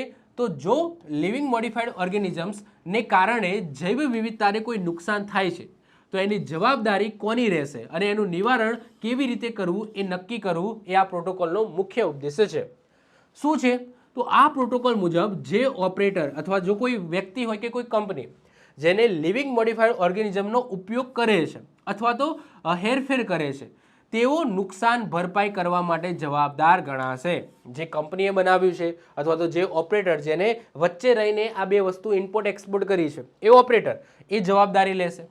તે દેશોને કાયદાકીય અધિકાર આપે છે કે તેઓ પર્યાવરણીય નુકસાન બદલ વળતર પણ માંગી શકે. ઇન્ડિયાની અંદર એક કૂતરું આવ્યું અને અહીંયા નુકસાન કર્યું જૈવ વિવિધતાને, તો એનું વળતર પણ એક કંપની જોડે એ દેશ માગી શકે છે. એના પછી આવે છે નાગોયા પ્રોટોકોલ. ઓકે, તો આ સિમ્પલ છે. તો આ તમને ખબર પડી છે ક્વાલાલુમ્પુર પ્રોટોકોલ જે લિવિંગ મોડિફાઈડ ઓર્ગેનિઝમ્સ છે જો એને નુકસાન કર્યું જૈવ વિવિધતાને તો એની જવાબદારી જેને બનાવ્યું છે અથવા તો જે વચ્ચે દલાલ છે, ઓકે, જે ઓપરેટર છે જેને ઇમ્પોર્ટ એક્સપોર્ટનું જવાબદારી લીધી હતી એ એની જવાબદારી લેશે અને એ જો નુકસાન થયું છે કોઈ દેશની અંદર કે કોઈ જગ્યાની અંદર તો એની ભરપાઈ પણ એ કંપની અથવા તો ઓપરેટર કરશે. તો આ એક બીજો પ્રોટોકોલ છે ક્વાલાલંપુર પ્રોટોકોલ. ત્રીજા નંબરે આવે છે નાગોયા પ્રોટોકોલ. નાગોયા પ્રોટોકોલની વાત કરીએ તો એનો મુખ્ય હેતુ છે ABS એટલે કે access and benefit sharing. Simple છે, મેં હમણાં સમજાવ્યું કે કોઈ જંગલની અંદર કોઈ એક સમુદાય રહે છે, વર્ષોથી એ સમુદાય રહે છે અને ત્યાં એક જ્ઞાન છે. એ જ્ઞાન શેનું છે કે ત્યાંની જે વનસ્પતિ છે, જે ઔષધિ છે એનું ભરપૂર જ્ઞાન એ સમુદાય પાસે છે અને એ વર્ષોથી, ઓકે, એમના પૂર્વજો એ જ્ઞાન એમને મતલબ કે આગળ આવનારી પેઢીમાં ટ્રાન્સફર કર્યું. તો એમનું કેવું છે જેનેટિકલી જ્ઞાન કહીશું. જેનેટિકલી જ્ઞાન એટલે કે એ એકબીજામાંથી ટ્રાન્સફર થયું છે, ત્યાં જ સમુદાયની અંદર ટ્રાન્સફર થયું છે અને એ જંગલની અંદર રહે છે અને એ સમુદાય એ જંગલનું રક્ષણ કરે છે, ત્યાંની ઔષધિઓ છે એનું સારું એવું જ્ઞાન છે. કાલ ઉઠીને કોઈ કંપની આવે છે અને એ જ્ઞાન છે એ સમુદાય પાસેથી લે છે, એ સમુદાય પાસેથી એ જ્ઞાન લે છે અને મોટી કંપનીમાં એ ઔષધિનો ઉપયોગ કરે છે અને દવાઓ બનાવીને વેચે છે. તો આને પ્રોફિટ કોને થયો? તો પ્રોફિટ બધો કંપનીને થયો, પરંતુ જે સમુદાય છે જે વર્ષોથી જેમના જોડે જ્ઞાન હતું, જે જ્ઞાન આપ્યું કંપનીને, ત્યારે એ કંપનીએ આ ટાઈપની દવાઓ બનાવી અને સેલ કરી. તો એ જ્ઞાનનો ભાગ એટલે કે આ કંપનીને જે પ્રોફિટ થાય છે એનો હિસ્સો એ સમુદાયને પણ મળવો જોઈએ. તો એનું રક્ષણ કરવા માટે આ નાગોયા પ્રોટોકોલ બનાવવામાં આવ્યો છે. તો આ નાગોયા પ્રોટોકોલ શું છે? તો ABS એટલે કે એક્સેસ એન્ડ બેનિફિટ શેરિંગ. પછી એ કંપની કઈ રીતના આપે છે એમને વળતર એ એમને જોવાનું. પછી કોઈ પ્રોફિટમાં શેરિંગ આપે છે, કોઈ રોયલ્ટી આપે છે કે કોઈ સંસાધનો આપે છે એ પણ ચાલે, પરંતુ એમને પ્રોફિટ થવું જોઈએ. મતલબ કે જે સમુદાય છે એને કંઈક મળવું જોઈએ. કોઈ સંસાધનો મળે, કોઈ મશીનરી મળે, ઓકે, સમજી લો કોઈ મશીનરી કોઈ કંપની આપે કે લો હું તમને આ મશીનરી પ્રોવાઈડ કરું છું જેનાથી તમે પણ હવે ઇઝીલી દવા બનાવી શકો. અથવા તો કોઈ રોયલ્ટી આપે. રોયલ્ટીનો મતલબ શું થાય કે જેટલી વસ્તુ લઈ જાય એના ઉપર કંઈક એવી રોયલ્ટી હોય, અથવા તો કંઈક શેરિંગ આપે કે ભાઈ આ જે દવા વેચાશે એનું આટલા પર્સન્ટેજ હું તમને આપીશ, કંઈક પણ આપે, પણ કંઈક આપવું પડશે. ઓકે, તો આ પ્રોટોકોલ એનું રક્ષણ કરે છે, જે સ્થાનિક સમુદાય છે એમનું રક્ષણ કરે છે. ઓકે, શું છે જુઓ, આનુવંશિક સંસાધન. ઓકે, આનુવંશિક જે પરંપરાગત સંસાધન અથવા તો જ્ઞાન જે ઓલરેડી એમના જોડે છે, ઓકે, એમાંથી થતા લાભોની ન્યાયિક વહેંચણીની વાત થઈ રહી છે, જેને શું કહેવામાં આવે છે? બાયોપાયરસી કહેવામાં આવે છે. બાયોપાયરસીનો મતલબ શું થાય કે જો કોઈ વિદેશી કંપની ભારતમાં કોઈ છોડ જેમ કે લીમડા કે હળદર અથવા તો આદિવાસીઓના પરંપરાગત જ્ઞાનનો ઉપયોગ કરીને કોઈ દવા બનાવે છે અને નફો કમાય છે, તો એ નફાનો અમુક હિસ્સો ભારત સરકાર અથવા તો ત્યાંના સ્થાનિક સમુદાયને મળવો જોઈએ. એટલે સમજી લો કોઈ બ્રિટનની કે બ્રિટિશ કંપની આવી અહીંયા ઇન્ડિયાની અંદર અને આપણા જંગલોમાંથી આદિવાસીઓના જે જ્ઞાન છે, જે સમુદાય રહે છે એમના જ્ઞાનનો ઉપયોગ કરીને એમને દવાઓ બનાવી અને એ દવાઓનો ઉપયોગ કરીને એમને મોટો પ્રોફિટ કમાયો, તો એ પ્રોફિટનું શેરિંગ કાં તો ભારત સરકારને આપવું પડશે, કાં તો સ્થાનિક સમુદાયને આપવું પડશે, કાં તો બંનેને જે રીતના પણ ડીલ થાય એ રીતના આપવું પડશે આ પ્રોટોકોલ અંતર્ગત. કોઈપણ દેશના જૈવિક સંસાધનનો સંસાધનો લેતા પહેલા તે દેશની પૂર્વ મંજૂરી પિરિયર ઇન્ફોર્મ્ડ કન્સન્ટ લેવી જરૂરી છે. ઓકે, તો આ ખાસ યાદ રાખજો કે કોઈ પણ દેશમાં કોઈ પણ દેશ છે, આ કોઈ પણ દેશમાંથી તમે કોઈ પણ જૈવિક વસ્તુનો યુઝ કરો છો કોઈ બીજો દેશ આવીને, તો એ દેશની તમારે પહેલાં તો પૂર્વ મંજૂરી લેવી પડશે, પિરિયર ઇન્ફોર્મ્ડ કન્સન્ટ લેવું પડશે. ભારતે આ પ્રોટોકોલને અનુરૂપ બાયોલોજિકલ ડાયવર્સિટી એક્ટ 2002 પણ બનાવેલો છે, જેની વાત આપણે ભારતના કાયદાઓ છે એની અંદર જોઈશું. પછી જો એ કંપની કઈ રીતના સહાય કરી શકે, નાણાકીય, જેમ કે રોયલ્ટી આપે અથવા તો પ્રોફિટ શેરિંગ કરે, કોઈ ટેકનોલોજી ટ્રાન્સફર કરે અથવા તો ક્ષમતા વિકાસ કરે અથવા તો સંસાધનોમાં સહકાર આપે, જે પણ રીતના કરવી હોય એ કંપની એ ત્યાંના સ્થાનિક લોકોનું મતલબ કે કહેવાય છે કે મદદ કરી શકે છે ટૂંકમાં. ઓકે, એના બદલામાં. તો આ થઈ ગયું નાગોયા પ્રોટોકોલ. તો આપણે જૈવ વિવિધતા UNCBD, ઓકે, UNCBD અંતર્ગત આપણે 3 પ્રોટોકોલ જોયા: કાર્ટેજેના પ્રોટોકોલ, ક્વાલાલુમ્પુર પ્રોટોકોલ અને નાગોયા પ્રોટોકોલ. કાર્ટેજેના પ્રોટોકોલ શેના માટે હતું? જૈવ સુરક્ષા માટે હતું, કે તમે LMO કે AGMO એટલે કે જેનેટિક મોડિફાઈડ ઓર્ગેનિઝમ કે લિવિંગ મોડિફાઈડ ઓર્ગેનિઝમ જ્યારે તમે એક જગ્યાએથી બીજી જગ્યાએ ટ્રાન્સફર કરો છો તો પર્યાવરણને નુકસાન ન થાય એ રીતના તમારે ટ્રાન્સફર આયાત નિકાસ કરવાનો છે, તો એના ઉપર કંટ્રોલ કરે છે. એના પછી ક્વાલાલંપુર પ્રોટોકોલ એ જવાબદારી અને નિવારણ આ બંનેનું કામ કરે છે, કે સમજી લો કે એ જેનેટિકલી મોડિફાઈડ ઓર્ગેનિઝમે આગળ જતાં કાંડ કર્યો તો એની જવાબદારી કોની, અને ચલો કાંડ તો થઈ ગયો છે તો એને એના માટે નિવારણ, એનું નિવારણ શું, એમાં પછી તમારે પૈસા જે પણ નુકસાન થયું હોય જૈવ વિવિધતાને એના પૈસા આપો કે એનું નિવારણ લાવો ટૂંકમાં. તો એ ક્વાલાલંપુર પ્રોટોકોલ, જેને નાગોયા ક્વાલાલંપુર પ્રોટોકોલ એવું પણ કહેવામાં આવે છે. અને ત્રીજું છે નાગોયા પ્રોટોકોલ, જે લાભોની વહેંચણી માટેનું છે, કે કોઈ પણ સ્થાનિક જગ્યાએથી કોઈ પણ બીજો દેશ કોઈ સ્થાનિક જગ્યાએથી જૈવ વિવિધતાનું કંઈક કહેવાય છે કે કંઈક જ્ઞાનની પ્રાપ્તિ કરે છે અથવા તો કોઈક વસ્તુ લે છે અને પ્રોફિટ કમાય છે, તો એનું શેરિંગ છે તેના સ્થાનિક લોકો એ દેશને આપવું પડશે. તો એના માટે આ નાગોયા પ્રોટોકોલ બનાવવામાં આવે છે. તો આ 3 United Nation convention on biological diversity અંતર્ગત આ બનાવવામાં આવે છે. મોસ્ટ IMP છે, યાદ રાખીશું. એના પછી જે નેક્સ્ટ આવે છે UNCCD એટલે કે United Nation Convention to Combat એટલે કે લડવું, ડિઝર્ટિફિકેશન રણીકરણ સામે લડવા માટેનો કન્વેન્શન. તો એ હવે જોઈએ. આનું મુખ્ય સૂત્ર શું છે? હેલ્થી લેન્ડ હેલ્ધી લીવ્સ, એટલે કે સ્વસ્થ જમીન હશે તો સ્વસ્થ જીવન હશે. નામથી જ ખબર પડી જાય છે કોમ્બેટ ડિઝર્ટિફિકેશન એટલે કે જે રણીકરણ છે એ રણીકરણ વિરુદ્ધ લડવા માટેનો આ કન્વેન્શન છે. આની અંદર સિમ્પલ કોન્સેપ્ટ છે કે જે પણ જમીન જેની ફળદ્રુપતા ઘટી રહી છે એને બચાવો. કોઈ પણ જમીન હોય એની ફળદ્રુપતા ઘટી રહી છે એને બચાવો. અહીંયા ડેઝર્ટિફિકેશન એટલે કે સમજી લો કે રણને આગળ વધવું એ કોન્સેપ્ટ નથી. ઓકે, એ કોન્સેપ્ટ નથી. અહીંયા ડેઝર્ટિફિકેશન એટલે કે એની ફળદ્રુપતા ના ઘટી જાય એ જમીનની, એના ઉપર ધ્યાન રાખો. અને સમજી લો કોઈ જમીન છે એની ફળદ્રુપતા નથી, અફળદ્રુપ થઈ ગઈ છે, તો એને ફરીથી ફળદ્રુપ બનાવો.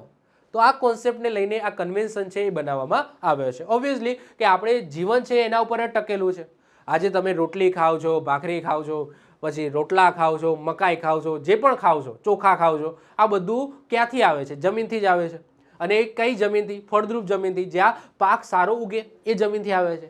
હવે ધીમે ધીમે જો ફળદ્રુપ જમીન છે એ ઘટી ગઈ, જેમ જેમ સમય જાય એમ સમજી લો ઘટતી જાય અને માણસો વધતા જાય તો ભૂખમરી આવવાની જ છે. તો અહીંયા ફળદ્રુપ જમીન છે એને તો બચાવવી પડશે. આજે તમે પીઝા ખાઓ છો તો પીઝા એ પણ મેદાથી બને છે, તો મેદો પણ ઘઉંમાંથી જ આવે છે ક્યાંક ને ક્યાંક, અને ઘઉં જમીનમાંથી જ ઉગે છે. તો કોઈ પણ ખાવાની વસ્તુ છે એનો એન્ડ જે શરૂઆત છે એ શરૂઆત તો જમીનથી જ થાય છે. અને એક એવી જમીન ફળદ્રુપ જમીનથી થાય છે તો જ ત્યાં પાક ઉગવાના. તો અહીંયા ફળદ્રુપ જમીનને બચાવવાની વાત થઈ રહી છે. તો વાત કરીએ આપણે આ કન્વેન્શનની. તો મુખ્ય સૂત્ર એ તો મેં તમને કહી દીધું. પહેલાં તો આ કન્વેન્શનની વાત કરીએ તો ક્યારે અપનાવવામાં આવ્યું? 17 જૂન 1994. 197 દેશોએ અત્યાર સુધી અપનાવેલું છે, એટલે કે ઓલમોસ્ટ બધા દેશોએ. અમલમાં ક્યારથી આવ્યું? તો 26 ડિસેમ્બર 1996થી એ અમલમાં આવી ગયું. કયા સ્થળ? તો પેરિસ, ફ્રાન્સની અંદર. અને એનું મુખ્યાલય ક્યાં આવેલું છે? જર્મનીના બોનની અંદર આવેલું છે. જો 3 આપણે જે કન્વેન્શન ભરીએ છીએ UNC, આગળ આપણે જોઈએ UNFCCC એટલે કે ક્લાઇમેટ ચેન્જ. તો ક્લાઇમેટ ચેન્જનું પણ મુખ્યાલય જર્મનીના બોનમાં છે. એના પછી આપણે જે લાસ્ટ જોઈ ગયા UNCBD, તો એનું યાદ રાખજો, એનું અલગ છે. એનું ક્યાં આવેલું છે? તો એનું આવેલું છે મોન્ટ્રીયલ, કેનેડાની અંદર. અને આ જે હવે ભણીશું તો એનું પણ પાછું જર્મનીના બોનની અંદર છે. ખ્યાલ આવે છે? તો બેનું જર્મનીના બોનની અંદર છે અને એકનું ક્યાં આવેલું છે? મોન્ટ્રીયલ કેનેડાની અંદર આવેલું છે. એટલે કે ક્લાઇમેટ ચેન્જ અને ડિઝર્ટિફિકેશન આ બંનેનું મુખ્યાલય તમને બોન જર્મનીમાં જોવા મળશે. અને જે બાયોલોજિકલ ડાયવર્સિટીનું જે આપણે આગળ જોઈ ગયા તો એનું જે મુખ્યાલય છે એ તમને ક્યાં જોવા મળશે? તો તમને મોન્ટ્રીયલ કેનેડાની અંદર જોવા મળશે. ક્લિયર છે? ઓકે, વધીએ આગળ. મુખ્ય ઉદ્દેશ અને કાર્યની વાત કરીએ તો રણબિંદુ અટકાવવું એટલે કે ડેઝર્ટિફિકેશનને અટકાવવું. તો ખાસ કરીને સૂકા અને અર્ધ સૂકા વિસ્તારમાં રણના વિસ્તારને આગળ વધતો અટકાવવો આ એનો મુખ્ય ઉદ્દેશ્ય છે. જે જમીન બગડી ગઈ છે અથવા તો તેની ફળદ્રુપતા ઘટી ગઈ છે તેને ફરીથી ખેતી લાયક કે હરિયાળી બનાવવી. વારંવાર પડતા દુષ્કાળની અસરોને ઓછી કરવા માટે સ્થાનિક સમુદાયોને સક્ષમ બનાવવા અને 2030 સુધી જમીન ક્ષરણ તટસ્થતા હાંસલ કરવી એટલે કે જેટલી જમીન બગડે એટલી જ નવી જમીન ફળદ્રુપ બનાવવી. તો આ મેન 4 ઉદ્દેશ્યો છે, ખાસ યાદ રાખીશું. તો આ કન્વેન્શન ડિઝર્ટિફિકેશનના કોમ્બેટ એટલે કે લડવા માટેના જે હથિયારો છે એ આ 4 હથિયારો છે. એક તો પહેલાં તો ડેઝર્ટિફિકેશન અટકાવવું. જે પણ સૂકા અને અર્ધ સૂકા વિસ્તારો છે એ રણના વિસ્તારોને પહેલાં તો આગળ વધતો અટકાવ. ઓકે, પહેલાં તો જ્યાં જેટલું ઓલરેડી બગડી ગયું છે એનાથી હવે નવું ના બગડે એ જમીનના કારણે એ પહેલાં તો અટકાવ. જે જમીન બગડી ગઈ છે એને કઈ રીતના ફરીથી ફળદ્રુપ બનાવી શકાય એનો પ્રયાસ કરો, એને ફળદ્રુપ બનાવો. વારંવાર પડતા દુષ્કાળના અસરોને ઓછી કરવા માટે જે સ્થાનિક સમુદાયો છે એ સ્થાનિક સમુદાયોને પણ સક્ષમ બનાવો કે ભાઈ જો સમજી લો કે આ જગ્યાએ છે તમને કઈ રીતના પાકની ફેરબદલી કરવી, કઈ રીતના ફળદ્રુપતા જળવાઈ રહે જમીનને, એ રીતના સક્ષમ કરો ત્યાંના સ્થાનિક સમુદાયને. અને જમીન ક્ષરણ તટસ્થતા હાંસિલ કરવી એટલે કે જેટલી જમીન બગડે છે એટલી જમીન તો સામે ફળદ્રુપ બનવી જ જોઈએ. ઓકે, તો એ રીતના કંઈક આવા ગોલ છે એ આ કોમ્બેટ ડિઝર્ટિફિકેશન એટલે કે UNCCDની અંદર મતલબ કે આ બધી વસ્તુ કરવામાં આવે છે. ટૂંકમાં જો કોન્સેપ્ટ ખાલી યાદ રાખો, કોન્સેપ્ટ યાદ રાખો. તમે પર્યાવરણ ભણો છો, તમારા મેન્સમાં તો કદાચ ગોલ નહીં હોય. ઓકે, જેટલા પણ પર્યાવરણ જોતા હશે તો મેન્સમાં આ મેન્સ માટે પણ છે, મેન્સમાં આ બધું લખી શકો છો. પરંતુ પ્રિલિમમાં છે ને ખાલી કોન્સેપ્ટ યાદ રાખો. ભાઈ UNCCBDની વાત થઈ રહી છે તો CBD એટલે કે ડેઝર્ટિફિકેશન સામે લડવું. તો નામથી જ ખબર પડી જાય કે ભાઈ ડેઝર્ટિફિકેશન રણીકરણને અટકાવવાનું છે. ઓકે, તો નામથી ખાલી માઇન્ડની અંદર કોન્સેપ્ટ યાદ રાખી લો ભાઈ આ આના માટે હતું બસ. ઓકે, વધારાનું કંઈ યાદ રાખવું નથી. હવે UNCCD અંતર્ગત પણ દર 2 વર્ષે COPની બેઠકનું આયોજન થાય છે. ફરીથી પહેલી યાદ રાખો, છેલ્લી યાદ રાખો, આવનારી યાદ રાખો અને ભારતની યાદ રાખો. તો પહેલી બેઠકનું આયોજન ક્યાં થયું હતું? રોમ, ઇટલીની અંદર થયું હતું 1997ની અંદર. ભારતની અંદર 14મા નંબરની બેઠકનું આયોજન થયું હતું 2019માં નવી દિલ્હીની અંદર. છેલ્લી 2024માં છેલ્લી બેઠકનું આયોજન ક્યાં થયું? તો COP16 રિયાદ સાઉદી અરેબિયાની અંદર થયું. અને 2026ની અંદર આ વર્ષે જ્યારે હું વિડીયો બનાવું છું ત્યારે આ વર્ષે ક્યાં થવાની છે એ હજુ સુધી કન્ફર્મ નથી. કયા દેશની અંદર થશે આ વર્ષે એ હજુ સુધી કન્ફર્મ નથી, એટલા માટે મેં આવું લખ્યું છે. પણ સમજી લો કે એકાદ મહિનાની અંદર કે 2 મહિનાની અંદર કન્ફર્મ થઈ જાય. કારણ કે નોર્મલી આ બધી છે ને એ યરના એન્ડિંગમાં થતી હોય છે. નવેમ્બર મહિના, ઓક્ટોબર મહિનાથી લઈને ડિસેમ્બર મહિનાની આજુબાજુ થતી હોય છે અને નેક્સ્ટ મહિનાના જાન્યુઆરી મહિના સુધી ચાલતી હોય. તો નોર્મલી આ યરના એન્ડમાં થતી હોય છે. તો હજુ સુધી 2026માં આ વર્ષે ક્યાં થવાની છે કન્ફર્મ નથી. પરંતુ ન્યૂઝ આવે તો તમે અપડેટ થઈ જજો. ટૂંકમાં જ્યારે હું વિડીયો બનાવું છું ત્યાં સુધી તો કન્ફર્મ નથી. છેલ્લી બેઠક ક્યાં થઈ? રિયાદ સાઉદી અરેબિયાની અંદર થઈ, એટલે કે 2024માં થઈ સાઉદી અરેબિયાની અંદર. અને નવી દિલ્હીની અંદર આપણા ભારતની અંદર એક થયેલી છે COP14 અને પહેલી થઈ રોમ, ઇટલીની અંદર 1997. આ ખાલી આપણે યાદ રાખી લઈશું. અને દર 2 વર્ષે આ પણ દર 2 વર્ષે બાયોલોજિકલ ડાયવર્સિટીની જેમ આ પણ દર 2 વર્ષે આનું આયોજન થાય છે. ભારતે 2030 સુધીમાં 26 મિલિયન હેક્ટર બગડેલી જમીનને પુનઃસ્થાપિત કરવાનું લક્ષ્ય રાખ્યું હતું. જે આપણે બેઠક ભરાઈ હતી ને COP14 2019ની અંદર. તો આ COP14ની અંદર ભારતે એવી ઘોષણા કરી હતી કે ભારત છે એ પોતાના દેશની અંદર 2030 સુધીમાં 26 મિલિયન હેક્ટર જે બગડેલી જમીન છે, જે અફળદ્રુપ થઈ ગઈ છે એવી જમીનને ફરીથી ફળદ્રુપ બનાવશે. તો આ ખાસ યાદ રાખીશું. ઓકે, કરંટ અફેરનો ક્વેશ્ચન બની શકે છે. બીજા 2 કોન્સેપ્ટ છે જે અત્યારે ચાલી રહ્યા છે ઇન્ટરનેશનલ લેવલે, ધ ગ્રેટ ગ્રીન વોલ. હવે આ શું છે સમજો. આ 2 કરંટ અફેર્સના ક્વેશ્ચનો છે. ધ ગ્રેટ ગ્રીન વોલનો મતલબ શું? તો આ UNCCD અંતર્ગત એક મોટો પ્રોજેક્ટ છે જેની અંદર આફ્રિકાના સાહેલ ક્ષેત્રમાં પશ્ચિમથી પૂર્વ સુધી વૃક્ષોની એક દિવાલ બનાવવામાં આવશે. જેથી આ સાહેલ ક્ષેત્રની અંદર જે રણ આવેલું છે આ રણને આગળ વધતું અટકાવી શકાય. તો આ એક great wall, okay, the great green wall આ બનાવવાનો કોન્સેપ્ટ છે જે આ UNCCD અંતર્ગત ચર્ચામાં છે. તો ખાસ યાદ રાખીશું, કરંટ અફેર્સનો ક્વેશ્ચન છે. તમને પૂછાય કે ધ ગ્રેટ ગ્રીન વોલ ક્યાં બનાવવાની છે? તો આફ્રિકાના સાહેલ ક્ષેત્રની અંદર બનાવવાની છે. કેમ? રણને આગળ વધતું અટકાવવા માટે. આ યાદ રાખી લો. પછી એક બીજું છે બોન ચેલેન્જ. અહીંયા બોનનો મતલબ થાય આ જર્મનીનું જે બોન શહેર છે ત્યાં, કારણ કે જર્મનીએ આની શરૂઆત કરી હતી.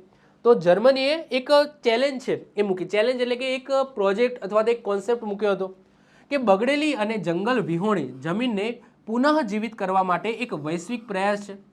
તે માટે રણીકરણ રોકવા પૂરતું મર્યાદિત નથી, પરંતુ સાથે સાથે આપણે જંગલોને પણ વાવવા પડશે. એટલે કે રણીકરણને અટકાવવું એટલે કે અનફળદ્રુપ જમીનને એટલે કે બિનફળદ્રુપ જમીનને ફરીથી ફળદ્રુપ બનાવી સાથે સાથે જંગલોનું પણ વાવેતર કરવું. આ બે કોન્સેપ્ટને લઈને આ એક બોન ચેલેન્જ છે એ જર્મની દ્વારા શરૂ કરવામાં આવે છે. હાલાકી એ ખાલી જર્મનીનો નથી, આ વૈશ્વિક એક ચેલેન્જ તમે કહી શકો છો. તો આ બે વસ્તુ કરંટ અફેર્સની અંદર છે, આ પણ કરંટમાં છે, યાદ રાખીશું. આ પણ કરંટમાં છે, ખાસ આપણે યાદ રાખી લઈશું. ઓકે, એના પછી નેક્સ્ટ આવે છે જોખમી કચરાના નિયમન માટેના સંમેલન. હવે એ આપણે જોવાના છે, જેની અંતર્ગત આપણે 3 મહત્વપૂર્ણ સંમેલન જોઈશું. એક છે બેસન કન્વેન્શન, એના પછી આપણે વાત કરીશું રોટરડેમ કન્વેન્શન અને ત્રીજું આપણે જોઈશું સ્ટોકહોમ કન્વેન્શન. તો આ 3 કન્વેન્શન આપણે યાદ રાખવાના છે. હવે સૌથી પહેલા તો આ જોખમી કચરો એનો મતલબ શું થાય? જોખમી કચરાનો મતલબ શું થાય? એવો કચરો, સામાન્ય રીતે એવો કચરો જે ફૂગ અને બેક્ટેરિયા દ્વારા વિઘટિત ન થઈ શકે એવો કચરો. હવે માની લો કે કોઈ દેશે ઔદ્યોગિક ક્રાંતિ, મતલબ કે આપણે ચલો સ્ટાર્ટિંગમાં શું થતું હતું, આપણે દાયકાની વાત કરીએ 1980ના દાયકાની. 1980ના દાયકાની અંદર શું થતું હતું કે જે પણ વિકસિત દેશો હોય, જેમ કે USA છે, યુરોપિયન કન્ટ્રી છે, આ બધા વિકસિત દેશો હતા. ત્યાં ઔદ્યોગિક ક્રાંતિ થઈ હતી, મોટા મોટા ઉદ્યોગો સ્થપાયા હતા, મોટી મોટી ફેક્ટરીઓ સ્થપાઈ હતી. હવે જો ઔદ્યોગિક ક્રાંતિ થાય, ઉદ્યોગો સ્થપાય, ફેક્ટરી બને, તો એમાંથી કંઈક ના કંઈક કેમિકલ છે અથવા તો ધુમાડો છે કે કંઈ પણ કચરો છે એ નીકળતો હોય, કંઈ પણ કચરો છે એમાંથી નીકળતો હોય. હવે એ લોકો શું કરતા હતા, વિકસિત દેશો શું કરતા હતા, એ બધો કચરો પોતાના દેશની અંદર ના રાખે. એ શું કરે, જે વિકાસશીલ દેશો અથવા તો જે અલ્પ વિકસિત દેશો છે, જેમ કે આફ્રિકા છે, મોસ્ટ ઓફ ધ આ આફ્રિકાની અંદર થતું હતું, આફ્રિકન દેશોની અંદર આ બધો કચરો મોકલાઈ દેતા હતા. કારણ કે આ બધો કચરો વિઘટિત ના થઈ શકે, તો એની અંદર જમીનમાં તો નખાય નહીં, અને પોતાના દેશને સાફ રાખવા માટે પોતાના દેશની અંદર પણ ના રાખતા. ઔદ્યોગિક ક્રાંતિના લીધે ઉદ્યોગો સ્થાપવા છે, પરંતુ ઉદ્યોગોમાંથી નીકળતો કચરો છે એને પોતાના દેશમાં નથી રાખવો, એ બીજે દેશની અંદર મોકલાઈ દેવો છે. તો આ બધી ઘટના ઘણી વખત બની. ઓકે, 1980ના દાયકાની અંદર ઘણી વખત આવી ઘટનાઓ જોવા મળી કે જે વિકસિત દેશો છે એ વિકાસશીલ દેશો અથવા તો અર્ધ વિકસિત દેશો અથવા તો અવિકસિત દેશો છે ત્યાં આ બધો કચરો છે, જ્યાં કેમિકલ હોય ને જે બધી ઘણી બધી કચરો છે એ ત્યાં બધું મોકલાઈ દેતા હતા. તો આ બધું ધ્યાનમાં આવ્યું, ઇન્ટરનેશનલ ધ્યાનમાં આવ્યું, અને એના માટે આ સ્પેશિયલી આ જોખમી કચરાના નિયમન માટેના સંમેલનો બને અને અલગ રૂલ્સ અને રેગ્યુલેશન બને. તો એ હવે આપણે જોવાના છે. એમાંથી જે પહેલું જ બને છે એ આવે છે બેસલ કન્વેન્શન. બેસલ કન્વેન્શન શું કહે છે? બેસલ કન્વેન્શન એવું કહે છે કે જ્યારે પણ ઇન્ટરનેશનલ લેવલ ઉપર જ્યારે પણ કોઈ સામાન છે અથવા તો કચરો જ આપણે કહીશું, ચલો કચરો છે એ એક જગ્યાએથી બીજી જગ્યાએ જાય છે, તો જે જગ્યાએ જાય છે એ દેશને ખબર હોવી જોઈએ કે આ વસ્તુ આવે છે. હવે માની લો એક્ઝામ્પલ તરીકે માની લઈએ કે ભારત અને આપણે વાત કરીએ, ચલો આફ્રિકાની વાત કરીએ. આફ્રિકા છે, ઓકે, આફ્રિકા, અને આ બાજુ વાત કરીએ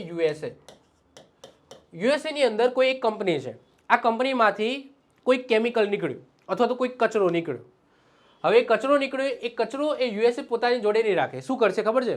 તો એ કોઈ કન્ટેનર જતું હશે ને આફ્રિકા દેશની અંદર, એટલે કે માની લો કે આફ્રિકા દેશ દ્વારા કોઈક ઘઉં મંગાયા, ઘઉં અથવા તો કોઈ સામાન મંગાવ્યો. ઓકે, ચલો સામાનની વાત કરીએ, કોઈ સામાન છે એ USA પાસેથી મંગાવ્યો, તો USA શું કરશે, એ સામાનની સાથે જે કચરો નીકળ્યો છે ને એ કચરો પણ આફ્રિકાની અંદર મોકલી દેશે. પહેલા આવું થતું હતું. તો હવે એના નિયમન માટે આ એક બેસલ કન્વેન્શન કરવામાં આવ્યું. હવે બેસલ કન્વેન્શન અંતર્ગત જે આફ્રિકા દેશે મંગાવ્યું છે એ જ વસ્તુ આવી જોઈએ. એના સિવાય જો કચરો આવે છે તો એ કચરો આ કન્વેન્શન અંતર્ગત પાછો USA જશે. આ કન્વેન્શન એ સુરક્ષા આપે છે કે કોઈ દેશમાંથી કોઈ હાનિકારક કેમિકલ કે કચરો જે એકચ્યુઅલી નહોતો આવતો ન આવવો જોઈએ. ઓકે, જે મંગાવ્યું છે એ જ વસ્તુ આવી જોઈએ. આ વધારાની વસ્તુ જો કોઈ કચરો આવ્યો છે તો આ અંતર્ગત એ બધો કચરો એ પાછો જશે. આ બેસલ કન્વેન્શન અંતર્ગત એ જે દેશમાંથી આવ્યો છે એ દેશમાં પાછું લઈ જવામાં આવશે ટૂંકમાં. તો એટલું ખાલી યાદ રાખવા, એના માટેનું આ પહેલું કન્વેન્શન છે બેસલ કન્વેન્શન. બેસલ કન્વેન્શનની વાત કરીએ તો ક્યારે અપનાવવામાં આવ્યું? તો 1989ની અંદર. અમલ ક્યારે આવ્યો? 1992ની અંદર. બેસલ ક્યાં આવેલું છે? તો આ બેસલ આવેલું છે સ્વિટ્ઝરલેન્ડની અંદર. અને પક્ષકાર દેશો કેટલા છે? 190 દેશો પક્ષકાર છે. પક્ષકાર એટલે કે જેમને આ સ્વીકાર્યું હોય આ સંમેલન, આ કન્વેન્શનને. ઓકે, બેસલ કન્વેન્શનની વાત કરીએ તો એનો મુખ્ય ઉદ્દેશ્ય શું છે કે જોખમી અને ઝેરીલા કચરાની એક દેશમાંથી બીજા દેશમાં થતી હેરફેરને નિયંત્રિત કરવી અને સુરક્ષિત એનો નિકાલ કરવો, એનું ધ્યાન રાખવું. 1980ના દાયકામાં ઘણી બધી ઘટનાઓ બની. તો 1980ના દાયકામાં વિકસિત દેશો તેમના ઝેરી કચરાઓનો નિકાલ કરવા માટે ગરીબ અથવા તો વિકાસશીલ દેશો અને ખાસ કરીને આફ્રિકાની અંદર ઠાલવતા હતા. અને આ ઝેરી વેપાર અટકાવવા માટે આ સંધિ છે એ જરૂરી હતી, એટલે આ સંધિ બનાવવામાં આવી. બેસલ કન્વેન્શન હેઠળ મુખ્ય જોખમી કચરા અથવા તો પદાર્થના ક્લિનિક વેસ્ટ, ખનન થતા આ બધા કયા કયા કચરાઓ આવશે? જેમ કે ક્લિનિક વેસ્ટ આવશે, પછી ખનન દ્વારા થતો કચરો આવશે, માઇનિંગ વેસ્ટ આવશે, ઔદ્યોગિક કચરો આવી શકે, કૃષિ કચરો આવી શકે, ઈ કચરો આવી શકે, કમ્પ્યુટર ચીપ પીસીબી આવી શકે, ઉપકરણો, બેટરી, જહાજોમાં સમાવેશ થાય છે. મતલબ કે આ બધી વસ્તુ આવી શકે. આ બધા કચરાઓની વાત થાય છે. ખાસ યાદ રાખજો, આ બેસલ કન્વેન્શનમાં કયા કચરાની વાત નથી થતી? તો રેડિયો એક્ટિવ પદાર્થની વાત આની અંદર સામેલ નથી. એટલે કે એક્ઝામની અંદર પૂછાય કે બેસલ કન્વેન્શનમાં કયા જોખમી કચરાની વાત થતી નથી અથવા તો સામેલ કરવામાં આવી નથી? તો રેડિયો એક્ટિવ પદાર્થ. આ ખાસ યાદ રાખજો. આના સિવાય જેટલો પણ હાનિકારક કચરો હોય, બેટરી હોય, કોઈ જહાજ હોય, ઉપકરણો હોય, પીસીબી હોય, કમ્પ્યુટર, ઈ કચરો, કૃષિ કચરો, ઔદ્યોગિક કચરો, ખનન માઇનિંગનો કચરો હોય કે કોઈ ક્લિનિકલ વેસ્ટ હોય, આ બધું આવરી લેવામાં આવે છે આ જોખમી કચરાના આ બેસલ કન્વેન્શનની અંદર. પરંતુ એક માત્ર કચરો, રેડિયો એક્ટિવ કચરો છે, એને આ કન્વેન્શનની અંદર સામેલ કરવામાં આવતું નથી. આ ખાસ યાદ રાખી લઈશું. મુખ્ય શું આની અંદર જોગવાઈઓ છે? તો કોઈ પણ જોખમી કચરો નિકાસ કરતા પહેલા આયાતકાર દેશની પૂર્વ મંજૂરી હોવી જરૂરી છે. ગેરકાયદેસર કચરાના વેપાર એક ગુનો ગણાશે. ઓકે, અને ત્રીજું છે કે દરેક દેશ પોતાના કચરાનો નિકાસ શક્ય હોય ત્યાં સુધી સ્ત્રોતની નજીક કરશે. આ ત્રણ વસ્તુ મેન છે, મુખ્ય છે. શું કહે છે કે પહેલાં તો પૂર્વ મંજૂરી, એટલે કે કોઈ પણ કચરો, માની લો કે ભારતને આફ્રિકા દેશ છે, હવે આફ્રિકા દેશ યુએસએ છે, યુએસએ એમ કે ઓકે યુએસએ છે એ આફ્રિકા છે, આફ્રિકાની અંદર સમજી લો કે કોઈ સામાન મોકલાવે છે. ઓકે, અને યુએસએ એના જોડે કચરો પણ મોકલાવે છે. હવે આફ્રિકા એમ કે મતલબ કે યુએસએ એમ કે છે હું તમને $100 બિલિયન આપીશ, આ કચરાને તમે તમારા દેશની અંદર રાખો. એટલે કે પહેલેથી ડીલ થાય છે, હું સામાન તો મોકલાવીશ, સાથે સાથે મારા દેશનો કચરો છે એ પણ આ જહાજની અંદર આવશે અને એ કચરો તમારા દેશની અંદર રાખવા માટે $100 બિલિયન આપીશ, આવું આફ્રિકાને કહે છે. હવે આફ્રિકા છે, ચલો માની લો કે $100 બિલિયન માટે એ કચરો પોતાના દેશમાં રાખવા માટે તૈયાર થઈ જાય છે, તો ઇટ્સ ઓકે, તો કોઈ પ્રોબ્લેમ છે જ નહીં. પરંતુ હા, છાનું માનું કરવાનું નથી. એટલે કે આફ્રિકા દેશને ખબર ના હોય અને યુએસએ આ રીતના કચરો સામાનની સાથે સાથે કચરો મોકલી દે, એ ના ચાલે. એટલે કે એ શું કહે છે, જો અહીંયા એવું કહે છે કે કોઈ પણ જોખમી કચરાનો નિકાસ કરતા પહેલા આયાતકાર દેશની, જે દેશ મંગાવે છે જે સામાન, અને એની ખબર હોવી જોઈએ કે આ કચરો આવી રહ્યો છે. એટલે કે પૂર્વ મંજૂરી, પ્રિયર ઇન્ફોર્મ્ડ કન્સન્ટ લેવી ફરજિયાત છે. જો ગેરકાયદેસર કચરો મોકલ્યો, યુએસએ કીધા વગર જો કચરો મોકલ્યો તો ગુનો છે, એ ગુનો ગણવામાં આવશે કે આ ગુનો કર્યો છે યુએસએ. દરેક દેશે પોતાના કચરાનો નિકાલ શક્ય હોય ત્યાં સુધી જ્યાંથી એ ઉત્પન્ન થાય છે એની નજીક જ હોવો જોઈએ. એટલે કે જે ફેક્ટરી એ કચરો બનાવે છે, એટલે કે કેમિકલ પ્રોડ્યુસ કરે છે, જે વેસ્ટ બનાવે છે, તો એનો નિકાલ પણ એની નજીક જ ક્યાંક તમારે એવું આયોજન કરવું પડે કે એની નજીક જ થઈ જાય, આ રીતે બીજા દેશોની અંદર મોકલવા ના પડે. તો ટૂંકમાં આ ત્રણ વસ્તુ આની અંદર લખવામાં આવેલી છે આ બેસલ કન્વેન્શનની અંદર, આ યાદ રાખીશું. એના પછી આવે છે રોટરડેમ કન્વેન્શન. આ રોટરડેમ કન્વેન્શન એ આ જોખમી કચરા માટેનું જ છે, પરંતુ એક મહત્વપૂર્ણ બાબત છે. આની અંદર શું બાબત છે કે એવો કચરો એટલે કે અહીંયા કચરો નહીં, હવે અહીંયા દવાઓની વાત થાય છે, કચરો ભૂલી જાઓ, હવે દવાઓ, એવી દવાઓ જે પર્યાવરણને નુકસાન કરે છે અને કરે છે, તો પણ એનું આદાન પ્રદાન તો ચાલુ રહેવાનું ઓબ્વિયસલી. પરંતુ જ્યારે પણ કોઈ એક એક્ઝામ્પલ તરીકે આપણે હું ઉદાહરણ લઈ લઈએ. ઓકે, ઉદાહરણ લઈ લઈએ. ચલો, હવે ચાલો યાદ લઈ લઈએ, આ ઇન્ડિયા છે અને આ સમજી લો કે યુએસએ છે. ઓકે, હવે ઇન્ડિયાને સમજી લો કે કોઈ એક દવાની જરૂર છે, દવાની જરૂર છે જે બહુ હાનિકારક દવા છે. કેવી હાનિકારક દવા છે એ સમજી લો કે બેક્ટેરિયા દ્વારા વિઘટિત પણ ના પામે, લાંબા સમય સુધી પર્યાવરણની અંદર રહે, હવા દ્વારા ફેલાય પણ ખરા. તો એવી ખતરનાક દવા છે, એ દવા ઇન્ડિયાને જોઈએ છે, કોઈ કામ માટે જોઈએ છે, માની લો કે સોરી. તો ઇન્ડિયા છે એ યુએસએ પાસેથી એ દવા મંગાવશે, યુએસએ પાસેથી એ દવા મંગાવશે. પરંતુ ઇન્ડિયાને આ દવા વિશે સંપૂર્ણ માહિતી ખબર હોવી જોઈએ. એટલે કે આ દવા માની લો કે યુએસએ બનાવે છે, આ દવા યુએસએ બનાવે છે, તો યુએસએ જોડે તો બધું ખબર હશે, કારણ કે યુએસએ દવા બનાવે છે તો એના શું પ્રોન્સ ને કોન્સ હશે, એટલે કે શું ફાયદા હશે, શું નુકસાન કરે છે પર્યાવરણને, બધું ખબર હશે. તો સૌથી પહેલાં આ રોટરડેમ કન્વેન્શન એવું કહે છે કે આ જે દવા યુએસએથી ઇન્ડિયા જાય છે, તો એ દવા જાય એ પહેલાં યુએસએ પહેલાં આ દવાની બધી માહિતી ઇન્ડિયાને આપશે કે ભાઈ ઇન્ડિયા જો આ દવા છે હું તમને મોકલાવું છું, પરંતુ આ દવા છે એ નુકસાનકારક છે, એ તમને ખબર હોવી જોઈએ. આ દવા છે એ જો પર્યાવરણને આ રીતના નુકસાન કરશે, ફાયદા છે તમે તમારી રીતના યુઝ કરો, પરંતુ આ જો પર્યાવરણની અંદર ગઈ તો પર્યાવરણને આ રીતના નુકસાન કરશે, લાંબા સમય સુધી નુકસાન કરશે. એટલે કે એના જે પણ આ દવાના ફાયદા છે, નુકસાન છે, આ બધી વસ્તુ પહેલાં યુએસએ ઇન્ડિયાને મોકલશે. ઇન્ડિયા જોડે આવું પત્ર આવશે, એની અંદર આ બધી દવાની માહિતી લખેલી હશે. હવે ઇન્ડિયા નીચે સહી કરશે, ઇન્ડિયા સહી કરશે કે હા આ વસ્તુ અમને બધી અમે સમજી વિચારીને એ સહી કરીએ છીએ કે હા આ નુકસાન કરે છે, આ રીતના ફાયદો કરે છે, બધું ખબર પડે. એના પછી એ કાગળ પાછું યુએસએ જશે અને યુએસએ એના પછી આ દવા મોકલશે. તો આ જે પ્રોસેસ છે ને, આ પ્રોસેસ કરવાની એ શેમાં લખેલી છે? આ રોટરડેમ કન્વેન્શનમાં લખેલી છે. બધા માટે નહીં હો, એવા કેમિકલ્સ માટે જે જોખમી હોય એવા કેમિકલ્સ માટે જ આ પ્રોસેસ છે એ આ કન્વેન્શન અંતર્ગત ફોલો કરવામાં આવશે. એ કેટલા છે એ પણ હું તમને આગળ બતાવું છું. કેટલા છે અત્યાર સુધી? 55 છે. 55 કેમિકલ્સ, દવાઓ, જંતુનાશક દવાઓનું લિસ્ટ બનાવ્યું છે આ કન્વેન્શન અંતર્ગત, કે જ્યારે આ 55 વસ્તુ એક જગ્યાએથી બીજી જગ્યાએ, એટલે કે એક દેશમાંથી બીજી જગ્યાએ જાય તો આ જે પ્રોસેસ છે જે મેં હમણાં કીધી કે પહેલાં બધી માહિતી આપવાની, એ જે દેશમાં જવાની હોય દેશને બધી માહિતી આપવાની, એના નુકસાન શું છે એ બધું જણાવવાનું. એના પછી તો પણ એ દેશ જો મંગાવવા માગતો હોય તો નીચે સહી કરે, સહી કરીને પાછું જે દેશને જે દેશ આપવાનો છે, વેચવાનો છે, એ દેશ પાસે જાય અને એના પછી જે પણ જંતુનાશક દવાઓ કે જે પણ કેમિકલ છે એ જશે. તો આ પ્રોસેસ આ 55 આઇટમ માટે ફોલો કરવાની રહેશે. તો આખું એક લિસ્ટ છે જે આ કન્વેન્શન અંતર્ગત બનાવવામાં આવ્યું છે. આ કન્વેન્શનની વાત કરીએ તો રોટરડેમ, આ રોટરડેમ ક્યાં આવેલું છે? નેધરલેન્ડની અંદર આવેલું છે રોટરડેમ. આની અંદર 55 રસાયણો બનાવવામાં આવે છે જેને એનેક્સર 3, આવું એક લિસ્ટ છે, એનેક્સર 3 એટલે કે અનુસૂચિ 3. ઓકે, એવું એક લિસ્ટ છે, એ સૂચિનું નામ એનેક્સર 3 આપેલું છે, જેની અંદર 55 રસાયણોનું લિસ્ટ છે. આ 55 રસાયણો આ રોટરડેમ કન્વેન્શનની અંદર આવે છે. જ્યારે કોઈ એક દેશ બીજા દેશની અંદર આ રસાયણો મોકલતા હોય ત્યારે અપનાવી ક્યારે? 10 સપ્ટેમ્બર 1998 અને અમલમાં ક્યારે આવી? 2004થી આ અમલમાં છે. અને જેમ જેમ સમય જાય છે, જેમ જેમ સંશોધનો થાય છે, એમ એમ આ લિસ્ટ છે, લિસ્ટની અંદર રસાયણો વધતા જાય છે.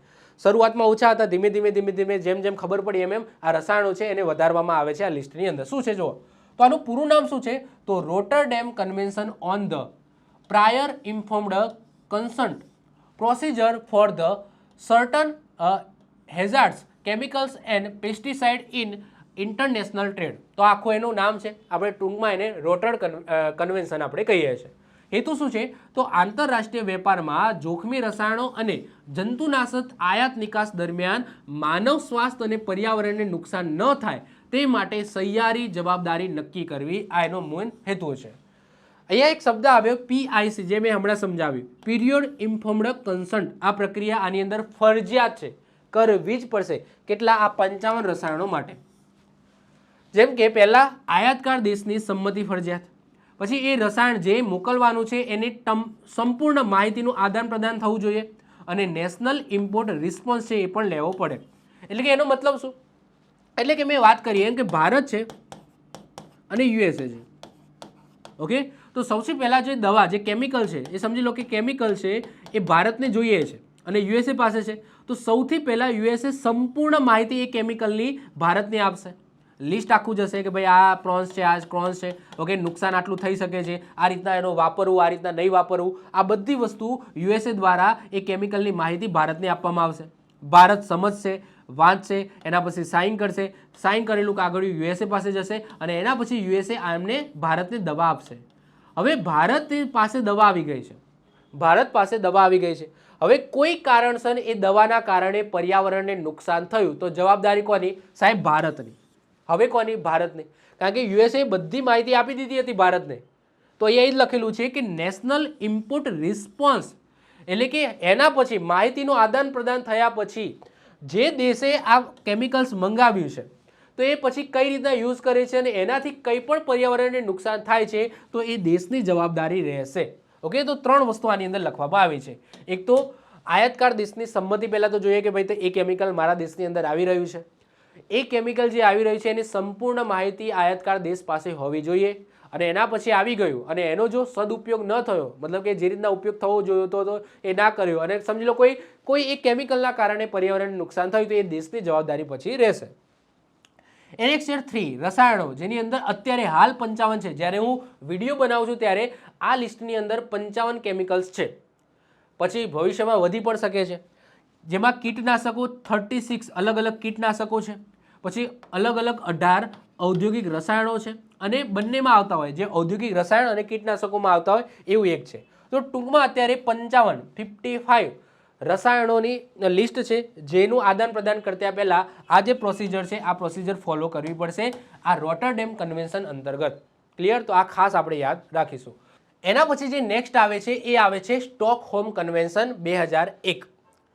સ્ટોકહોમ કન્વેન્શન જેની અંદર પીઓપીનો મતલબ શું થાય? પર્સિસ્ટન્ટ ઓર્ગેનિક પોલ્યુટન્ટ, એટલે કે એવા કાર્બનિક પ્રદૂષકો જે પર્યાવરણની અંદર લાંબા સમય સુધી રહે તો એને બેન કરવાનો, એટલે કે એના ઉપર પ્રતિબંધ લાવવા માટે આ કન્વેન્શન છે એ બનાવવામાં આવ્યો છે. જ્યારે આ કન્વેન્શન બનાવવામાં આવ્યો હતો ત્યારે 12 જ એવા પોલ્યુટન્ટ હતા, ઓર્ગેનિક પોલ્યુટન્ટ, જે પીઓપીની અંદર આવતા હતા. એના પછી સમય વીતતો ગયો ને અત્યારે હાલ જ્યારે હું વિડીયો બનાવું છું ત્યારે 37 એવા પોલ્યુટન્ટને આ લિસ્ટની અંદર મૂકવામાં આવ્યા છે. સૌથી પહેલાં તો ક્વેશ્ચન થાય કે આ પીઓપીનો મતલબ શું? પીઓપીનો મતલબ શું? એટલે કે પર્સિસ્ટન્ટ ઓર્ગેનિક પોલ્યુટન્ટની અંદર કયા કયા પ્રદૂષકો આવશે? તો એવા પ્રદૂષકો આવશે જેની અંદર એક સાથે 4 ગુણધર્મો હોય અને 4 ખરાબ ગુણધર્મો. પહેલો ગુણધર્મ શું? કે એક તો વિઘટિત ના થાય. એક વખત પર્યાવરણની અંદર આવી ગયું તો પછી એનું વિઘટન થાય જ નહીં. જેમ કે એક્ઝામ્પલ તરીકે વાત કરીએ, પ્લાસ્ટિકનું વિઘટન થાય ના. અત્યારે પ્લાસ્ટિકની કોથળી છે તમે દાટો, તમારા છોકરાના છોકરા એ જગ્યાએ ખોલીને જોશે ને તો એ પ્લાસ્ટિક એમના એમ હશે. તો એ પહેલાં તો વિઘટિત ના થાય. બીજું શું? કે હવા અને પાણી દ્વારા લાંબા અંતર સુધી ફેલાય. હવે પ્લાસ્ટિક ના ફેલાય ઓબ્વિયસલી, પરંતુ એવો કોઈ ઓર્ગેનિક પોલ્યુટન્ટ હોય, પ્રદૂષક હોય જેની અંદર એક તો વિઘટિત તો થાય ને, સાથે સાથે હવા અને પાણી દ્વારા દૂર સુધી ફેલાય. ત્રીજો ગુણધર્મ કેવો હોય? કે માનવી અને વન્યજીવો માટે ઝેરી હોય. એટલે કે મનુષ્ય અને પ્રાણીઓ જો વધારે પડતું એ પ્રદૂષકને ખાઈ લે તો એ માનવી અને પ્રાણીઓ માટે હાનિકારક હોય, ટોક્સિક હોય, ઝેરી હોય. અને ચોથો, સજીવોના શરીરમાં, પછી એ પ્રાણી હોય કે મનુષ્ય હોય, એના શરીરમાં જઈને ચરબીની અંદર જમા થતો રહે. એટલે કે એવું નહીં કે ભાઈ સમજી લો કે મેં એ વસ્તુ ખાઈ લીધી, ઓર્ગેનિક પોલ્યુટન્ટ ખાઈ લીધો તો મારા મળમૂત્ર દ્વારા એ નીકળી જશે. ના, એ મારા શરીરની અંદર જમા થતો રહેશે. તો એક સાથે કોઈ એવા કાર્બનિક પ્રદૂષકોની અંદર આ 4 ગુણધર્મ એક્ઝિસ્ટ કરતા હોય તો એને આપણે પીઓપીની અંદર મૂકીશું. એક તો વિઘટિત ના થાય, લાંબા અંતર સુધી ફેલાય હવા અને પાણી દ્વારા, પછી ઝેરી હોય અને શરીરની અંદર જઈને ચરબીની અંદર જમા થાય, દ્રાવ્ય થઈ જાય, જમા થતો રહે. દ્રાવ્ય પણ ના થાય, એવું નહીં કે લોહીમાં જતો રહે, ના, ભેગો થતો રહે, ચરબીની અંદર જમા થાય, એટલે કે બાયો એક્યુમ્યુલેશનનો એનો ગુણધર્મ હોય. તો એક સાથે 4 આ ટાઈપના ગુણધર્મો કોઈ પોલ્યુટન્ટની અંદર, પ્રદૂષકની અંદર જોવા મળે તો એને આપણે પીઓપી કહીશું. અને અત્યારે હાલ લિસ્ટની અંદર 37 એવા પીઓપી એ આપણે લખ્યા છે કે આને ટોટલી કહેવાય કે એનું ટોટલી આપણે બંધ જ કરી દેવાના છે, કારણ કે આ બહુ નુકસાનકારક છે. જો આની અંદર પ્લાસ્ટિક અને કાચ ના હોય, પ્લાસ્ટિક અને કાચ ના હોય, કારણ કે પ્લાસ્ટિકની અંદર સમજી લો કે અવિઘટિત છે પરંતુ લાંબા અંતર સુધી ફેલાય નહીં, ઝેરી ના હોય અને આપણા શરીરની અંદર કોઈ ચરબીમાં જઈને દ્રાવ્ય ના થઈ જાય. તો અહીંયા એવા કેમિકલ્સની વાત થઈ રહી છે જેમ કે ડીડીટી, ઓકે, એવા કોઈ કીટનાશકો, જંતુનાશકો જે આપણે ખેતરની અંદર નાખીએ છીએ, જેની અંદર આ કદાચ ચારે ચાર ગુણધર્મ હોઈ શકે છે. કારણ કે સમજી લો કે એવા ડીડીટી, જેમ કે ડીડીટી એક્ઝામ્પલ તરીકે ડીડીટી જે તમને ખબર છે, ડીડીટીની જ વાત કરીએ તો ડીડીટીની અંદર આ ચારે ચાર ગુણધર્મ રહેલા છે. એક તો અવિઘટિત છે, લાંબા અંતર સુધી ફેલાય છે, હવા અને પાણી દ્વારા એક ખેતરમાંથી બીજા ખેતરમાં જતા રહે, માનવી અને વન્યજીવો માટે ઝેરી છે. ઓકે, કીટનાશકો છે તો તમે ખાવ તો એ તમારા માટે ઝેરી જ છે. સજીવોના શરીરમાં જઈને જમા થાય. ઓકે, ડીડીટી તમે ખાઈ લો તો તમારા શરીરની અંદર ધીમે ધીમે ધીમે ધીમે ભેગું થતું જાય. ઓકે, એ મળમૂત્ર દ્વારા બહાર ના નીકળે. તો આવા ઘણા બધા કેમિકલ છે. આ તો જસ્ટ એક્ઝામ્પલ આપ્યો ડીડીટીનો. તો આવા બધા ઘણા બધા કીટનાશકો છે, કેમિકલ્સ છે, જે આ એક સાથે આ ચારે ચાર ગુણધર્મ ધરાવતા હોય. તો સૌથી પહેલાં તો આને બેન કરો. એવા અત્યારે ટોટલ 37 છે. કેટલા? 37 છે. તો એક કુલ લિસ્ટ બનાવવામાં આવ્યું છે 37 પીઓપીનું, કે ભાઈ આને ટોટલી આપણે બેન કરવાના છે, નિયંત્રિત કરવાના છે. હાલાકી અમુક એક્સેપ્શન આપેલા છે, જેમ કે ભારત છે એ ડીડીટીનો ઉપયોગ કરે છે, પરંતુ ખેતરમાં નહીં. મલેરિયા સામે લડવા માટે, મચ્છરોના ઉપદ્રવ ઘટાડવા માટે આપણે ડીડીટીનો ઉપયોગ કરીએ છીએ. આપણે ખેતી માટે ડીડીટીનો ઉપયોગ નથી કરતા.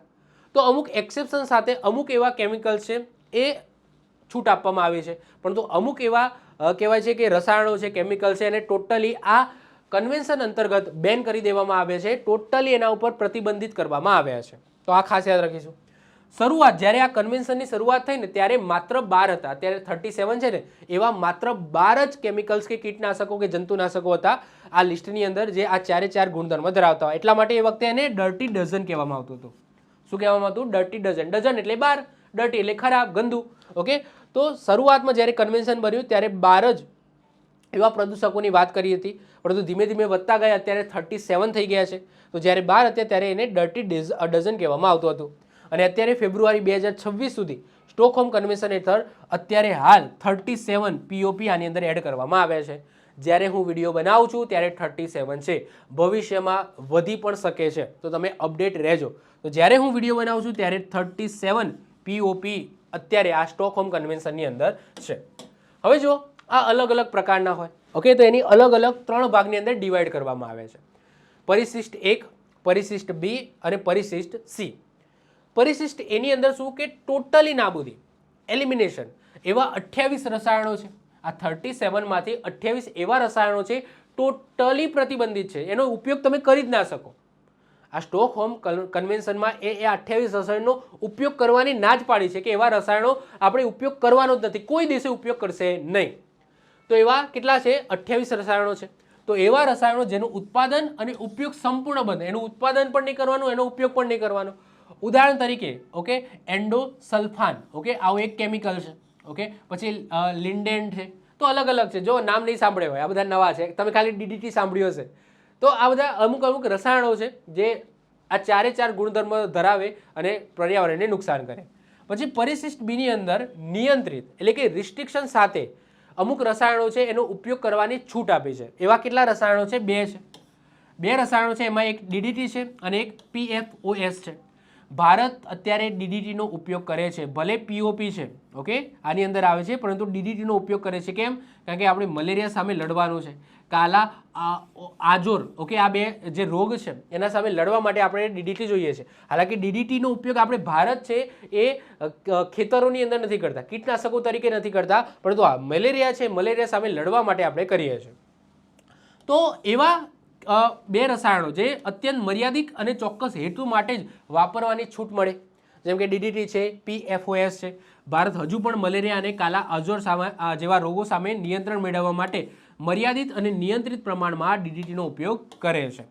અને પરિશિષ્ટ C એટલે કે બિન ઇરાદાપૂર્વક ઉત્પાદન, એટલે કે એવા રસાયણો, એવા પીઓપી જે ઇરાદાપૂર્વક ઉત્પન્ન ના કર્યા હોય, પરંતુ સમજી લો કે કોઈ રસાયણોનું મિક્સર થઈને એ બની ગયા હોય હવાની અંદર, વાતાવરણની અંદર.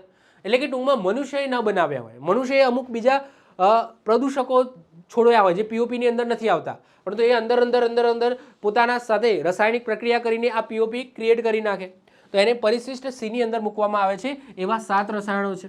એટલે કે કચરો બાળતી વખતે કોઈ આડ પેદાશ તરીકે હવાની અંદર કોઈ પીઓપી મુક્ત થઈ જાય, અથવા તો હવાની અંદર જઈને બીજા કોઈ ગેસીસ સાથે રિએક્શન કરીને કોઈ પીઓપી બનાવી દે. તો એવા ઉદાહરણ તરીકે ડાયોક્સિન અને PCBs. ઓકે, તો આ જે છે પરિશિષ્ટ Cની અંદર છે. જે બિન ઇરાદાપૂર્વક એનું ઉત્પાદન નથી થયું, પરંતુ કોઈ કચરો બળવાથી એ હવાની અંદર આવી ગયા છે, તો એનું આપણે કંઈ કરી શકીએ નહીં ખાસ કરીને. તો આ રીતના 3 લિસ્ટ અલગ અલગ બનાવવામાં આવી છે. આગળ વાત કરીએ કઈ રીતના એના નિયંત્રણ કરી શકાય. તો જો પહેલાં તો ઇરાદાપૂર્વક ઉત્પાદિત કરવું નહીં. ઉત્પાદન અને ઉપયોગ ઉપર પહેલાં તો પ્રતિબંધ થઈ જાય. ડીડીટી માટે અપવાદ, કારણ કે આપણે મલેરિયા નિયંત્રણ માટે આપણે જોઈએ છે, અને વેપાર ઉપર પ્રતિબંધ. તો આ રીતના એના નિયંત્રણના પગલાં લઈ શકાય. સ્વાસ્થ્યને કઈ અસરો કર્યા, જો કેન્સર કરે, પ્રજનનની સમસ્યાઓ કરે, પ્રતિરક્ષા તંત્ર ઓકે એ રોગ પ્રતિકારક શક્તિ છે, તો રોગ પ્રતિકારક શક્તિ છે એ કમજોર બનાવે, અને સ્નાયુ તંત્ર એટલે કે ચેતાતંત્ર છે એને નુકસાન કરે. તો આવા બધા નુકસાનકારક છે આ પીઓપી. ઓકે, અને કહેવાય છે કે જે આહાર શૃંખલાની અંદર સૌથી ઉપર હોય ને જે પ્રાણી, એને તો એ હાલત ખરાબ થઈ જાય. એટલે કે અહીંયા એક ઉદાહરણ આપું કે જો આપણે પીઓપી છે, સમજી લો કે આપણે ડીડીટી અથવા કોઈ કેમિકલ્સની વાત કરીએ કે આપણે ખેતરની અંદર નાખ્યો, છોડવા છે એ પોતાના અંદરથી ઓકે એમના મૂળિયા છે, મૂળિયાથી શું કરશે, પોષક તત્વો ખેંચશે, જેની અંદર આ કેમિકલ છે એ પણ પોતાની અંદર લઈ લે છે. પછી એ ઘાસ છે, જો સમજી લો કોઈ વૃક્ષ, કોઈ ફળદાયક કોઈ હોય વસ્તુ, છોડ કે એવું હોય, તો એ ડીડીટી આપણા પેટની અંદર પણ જઈ શકે છે. અને સમજી લો કોઈ એવો કોઈ એવી વનસ્પતિ હોય જે પ્રાણીઓ ખાતા હોય, તો પ્રાણીઓની અંદર જાય, અને એટલા બધા હાનિકારક હોય પ્રાણીઓની અંદર જમા થતા રહે. પછી એ પ્રાણીને કોઈ બીજું પ્રાણી ખાય તો એ એની અંદર ટ્રાન્સફર થઈ જાય, એ પ્રાણીને કોઈ ત્રીજું ખાય તો એની અંદર ટ્રાન્સફર થઈ જાય. તો આ રીતના આહાર શૃંખલામાં સૌથી ઉપર હોય, જેમ કે ગીધ સૌથી ઉપર તમને દેખાય છે કે ભાઈ કોઈ મરી જાય તો ગીધ ખાઈ જાય. ઓકે, સિંહ મળે તો પણ ગીધ ખાઈ જાય, વાઘ મળે તો પણ ગીધ ખાઈ જાય, કૂતરું મળે અથવા તો સમજી લો કે ભેંસ મરે તો પણ ગીધ ખાઈ જાય.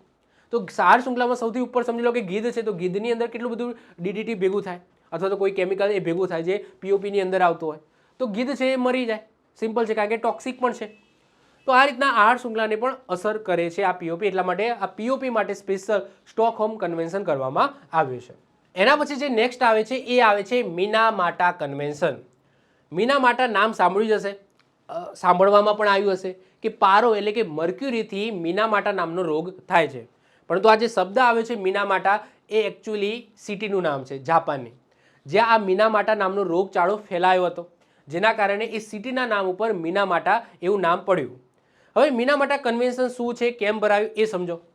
તો 1950ની આજુબાજુના દાયકાની અંદર જાપાનની અંદર એક ફેક્ટરી હતી, અને એ ફેક્ટરીના આડ પેદાશની અંદર મર્ક્યુરી એટલે કે પારો નીકળતો હતો. એટલે કે જે પણ કેમિકલ નીકળતા હતા એના આડ પેદાશ તરીકે, તો એ કંપની એ આડ પેદાશને ત્યાંના નજીકની અંદર જે દરિયો છે દરિયાની અંદર ઠાલવતી હતી. ઓકે, જે કેમિકલ છે એ દરિયાની અંદર જતું હતું, જેની અંદર મોટા પ્રમાણમાં શું હતું, મર્ક્યુરી હતો, પારો હતો. હવે દરિયાની અંદર જે માછલીઓ છે એ માછલીઓ આ પારાને, આ કેમિકલ્સને પોતાની અંદર લઈ લેતી હતી. તો હવે એ પારો ક્યાં આવી ગયો, તો માછલીઓની અંદર આવી ગયો. હવે એ જ માછલીઓનો ઉપયોગ કોને કર્યો, જાપાનના લોકોએ કર્યો. જાપાનના લોકો માછીમારી કરીને એ માછલી ખાધી, અને માછલી ખાવાના કારણે એ પારો ક્યાં ગયો, જાપાનના લોકોના પેટની અંદર ગયો, અને એના કારણે પારો શરીરની અંદર જવાથી ચેતાતંત્રનો રોગ થયો. નર્વસ સિસ્ટમ છે એને ઇફેક્ટ કરે છે પારો, એટલે કે ચેતાતંત્રનો રોગ જોવા મળ્યો મોટા પ્રમાણમાં આ મિનામાટા શહેરની અંદર. તો આ મિનામાટા શહેરની અંદર, મિનામાટા નહીં મિનામાટા, તો આ મિનામાટા શહેરની અંદર ચેતાતંત્રનો રોગ જોવા મળ્યો, જે મર્ક્યુરી પારોના કારણે થયો. જે જાપાને એકનોલેજ કર્યું કે ભાઈ પારાને તમે શરીરની અંદર જાય છે તો આ રીતના ચેતાતંત્ર, નર્વસ સિસ્ટમનો રોગ ફેલાવે છે. તો જાપાને આ વસ્તુને ધ્યાનમાં લઈને ઇન્ટરનેશનલ લેવલે UNEP, United Nation Environment Programme, જે પર્યાવરણની સર્વોચ્ચ સંસ્થા છે જેની વાત આપણે કરી હતી શરૂઆતમાં જ, યુએનઈપી બનાવ્યું હતું. તો યુએનઈપીને કહીને એક ઇન્ટરનેશનલ કન્વેન્શન કરવાની માંગ કરી, જે સ્પેશિયલી આ પારો છે, આ જે મર્ક્યુરી છે એને એનો ઉત્પાદન, એનો યુઝ ઘટાડવાની માંગ કરી, જેનાથી ચેતાતંત્રનો આ મિનામાટા નામનો રોગ ન થાય. તો આ મિનામાટા કન્વેન્શન એના માટે છે કે ભાઈ પારો છે, પારાનો મેક્સિમમ યુઝ તમે ઘટાડી દો. તો અત્યારે તમે જુઓ છો કે જે થર્મોમીટર છે, જેમાં પહેલાં પારો આવતો હતો, જો હવે થર્મોમીટર ડિજિટલ થઈ ગયા છે.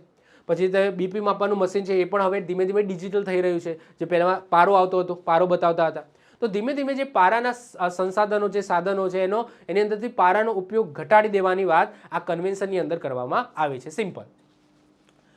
મૂળભૂત માહિતીની વાત કરીએ, ભારતે 2018ની અંદર સ્વીકાર કરેલો છે. મૂળભૂત માહિતીની વાત કરીએ કે 2013માં અપનાવવામાં આવ્યું, 2017માં લાગુ થયું. આ જે મિનામાટા કન્વેન્શન છે એ ક્યાં ભરાયું હતું, તો જાપાનની અંદર કુમામોટો, ઓકે, કુમામોટો નામનું સિટી છે, ત્યાં કન્વેન્શન ભરાયું હતું. અને પેલો રોગચાળો ક્યાં ફેલાયો હતો? મિનામાટા, ઓકે, એટલા માટે મિનામાટા યાદ રાખજો. તો મિનામાટાની અંદર રોગચાળો ફેલાયો હતો, પરંતુ આ કન્વેન્શન એની બેઠક ક્યાં થઈ હતી? તો જાપાનના કુમામોટોની અંદર થઈ હતી. અને વિષય શું હતું? પારો એટલે કે મર્ક્યુરી હતું. સમજીએ ચલો. UNEP, United National Environment Programme અંતર્ગત આ કન્વેન્શન કરવામાં આવ્યું છે. મર્ક્યુરી એટલે કે પારો અને તેના સંયોજનના કારણે માનવ આરોગ્ય અને પર્યાવરણને થતા નુકસાનથી સુરક્ષા, આ મેન હેતુ છે. 1950માં જાપાનમાં મિનામાટા શહેરમાં એક સ્થાનિક ફેક્ટરી દ્વારા દરિયામાં પારો એટલે કે મેથાઇલ મર્ક્યુરી છોડવામાં આવતો હતો. આ પારો માછલીઓમાં જમા થયો અને એ માછલીઓ જાપાનના મિનામાટાના જે હજારો લોકો છે એમને ખાધી. અને એ હજારો લોકોમાં ચેતાતંત્ર એટલે કે નર્વસ સિસ્ટમને લઈને ગંભીર બીમારી જોવા મળી, જેને આ સિટીના નામ ઉપર મિનામાટા રોગ કહેવામાં આવ્યો. પારાના ખાણો ઉપર પ્રતિબંધ મૂકવામાં આવ્યો. આ કન્વેન્શન અંતર્ગત શું કરવામાં આવ્યું? પારાની જેટલી પણ ખાણો છે એના ઉપર પ્રતિબંધ મૂકવામાં આવે. અને જે અત્યારે રનિંગ છે, આ નવી તો નહીં જ ખોલવાની, પરંતુ અત્યારે જે ચાલુ છે પારા માટેની ખાણો, એને 15 વર્ષની અંદર બંધ કરી દેવાની અમલથી. 2017માં અમલ આવે ત્યારથી લઈને 15 વર્ષમાં એને બંધ કરવાની વાત આ કન્વેન્શનની અંદર કરેલી છે. પારાવાળા થર્મોમીટર અને બ્લડ પ્રેશર માપવાના સાધનોનો ઉપયોગ છે એ બંધ કરવામાં આવે. કોલસા આધારિત પાવર પ્લાન્ટ, જેમાંથી ધુમાડાની અંદર પણ પારો હોય છે, અને સિમેન્ટ ફેક્ટરીમાંથી હવામાં મુક્ત થતા પારાના ઉત્સર્જન ઉપર પણ નિયંત્રણની વાત આ મિનામાટા કન્વેન્શનની અંદર કરવામાં આવી છે. તો આપણે 4 કન્વેન્શન જોઈ ગયા જોખમી કચરા માટેના. એક બેસલ કન્વેન્શન 1989ની અંદર જોખમી કચરાને આંતરરાષ્ટ્રીય પરિવહન માટે નિયંત્રણ માટેનો હતો. રોટરડેમ કન્વેન્શન, જેમાં જોખમી કચરો તમે એક જગ્યાએથી બીજા દેશની અંદર મોકલો છો, એક દેશમાંથી બીજા દેશમાં, તો સૌથી પહેલાં સંમતિ લો, પરવાનગી લો, ઇન્ફોર્મેશનનું આદાન પ્રદાન કરો, એટલે કે પીરિયર ઇન્ફોર્મ્ડ કન્સર્ન એ ફરજિયાત, ઓકે, એની વાત કરવામાં આવી છે રોટરડેમ કન્વેન્શનની અંદર. સ્ટોકહોમ કન્વેન્શનની અંદર 2001માં થયો, જેમાં POP જે 4 ગુણધર્મો એકી સાથે જોવા મળે એવા પ્રદૂષકો જેની વાત આપણે કરી એના ઉપર પ્રતિબંધ અને નિયંત્રણની વાત કરી છે સ્ટોકહોમ કન્વેન્શનમાં. અને મિનામાટા કન્વેન્શન, જેની અંદર પારો એટલે કે મર્ક્યુરી પ્રદૂષક ઉપર નિયંત્રણ મેળવવાની વાત કરવામાં આવી છે. હજુ એક મહત્વપૂર્ણ કન્વેન્શન બાકી છે જેની વાત હવે કરવાની છે, એ છે Ramsar convention. Most IMP convention, Ramsar convention, જે શેના માટે છે? આર્દ્રભૂમિને બચાવવા માટે છે. હવે પહેલા તો ક્વેશ્ચન થાય કે આર્દ્રભૂમિ એટલે શું? ઓકે, એ શબ્દ છે ને આર્દ્રભૂમિ માટેનું રામસર કન્વેન્શન. એ રામસર કન્વેન્શન કોના માટે કરવામાં આવ્યું છે? આર્દ્રભૂમિ માટે કરવામાં આવી છે. તો તમારી આજુબાજુ જે તમને પાણી જોવા મળે, પાણી જેવો વિસ્તાર જોવા મળે, એ બધું આર્દ્રભૂમિની અંદર આવે. હા, સમુદ્ર સિવાય, કારણ કે આની અંદર એક શબ્દ લખેલો છે જેની સરેરાશ ઊંડાઈ 6 મીટરથી વધારે ન હોવી જોઈએ. તો જેની સરેરાશ ઊંડાઈ 6 મીટરથી વધારે ન હોય એવા જળ આધારિત, જળ જે વોટર બોડી હોય એ બધા શેની અંદર આવશે? તો આની અંદર આવશે, એટલે કે શેની અંદર આવશે? આર્દ્રભૂમિની અંદર આવશે, વેટલેન્ડની અંદર આવશે. આર્દ્રભૂમિને ઇંગ્લિશમાં વેટલેન્ડ કહેવામાં આવે. તો સૌથી પહેલા તો વેટલેન્ડ, આર્દ્રભૂમિ શું છે એ સમજીએ, એના પછી આપણે રામસર કન્વેન્શન ઉપર જઈએ. તો આર્દ્રભૂમિની અંદર સમજી લો કે તળાવની વાત કરીએ. હવે એ તળાવ કુદરતી પણ હોય કે કૃત્રિમ હોય. એક આપણે પકડીએ એક તળાવ, કોઈ તળાવ છે એ કુદરતી હોય કે કૃત્રિમ હોય, એ શેની અંદર આવશે? તો આર્દ્રભૂમિની અંદર આવશે. એ તળાવની અંદર ખાલી ને ખાલી ચોમાસા દરમિયાન પાણી ભરાતું હોય, ઉનાળા શિયાળામાં પાણી ન ભરાતું હોય, શુષ્ક હોય, તો પણ એ વેટલેન્ડની અંદર આવશે. એ પાણી એ તળાવ કુદરતી રીતના બનેલું હોય કે માનવ સર્જિત, કોઈ રાજા દ્વારા બનાવેલું હોય, તો પણ એ વેટલેન્ડની અંદર આવશે. એની અંદર પાણી સ્થિર રહેતું હોય કે વહેતું હોય. સમજી લો કે કોઈ બે નદી છે, નદીના કારણે એ બનેલું હોય પાણી, જેમાં પાણી વહેતું પણ હોઈ શકે, સ્થિર પણ હોઈ શકે, તો એ પણ વેટલેન્ડની અંદર આવશે. સ્થિર હોય તો પણ આવે, વહેતું હોય તો પણ આવે. એની અંદર રહેલું પાણી ખારું હોય કે મીઠું હોય, ખારું હોય તો પણ વેટલેન્ડની અંદર આવશે, મીઠું હોય તો પણ વેટલેન્ડની અંદર આવશે. તો આ બધા વેટલેન્ડ કહેવામાં આવે. તો જો વેટલેન્ડ અને રામસર અલગ છે, બધા વેટલેન્ડ રામસર નથી. હા, પરંતુ જેટલા રામસર છે એ બધા વેટલેન્ડ છે.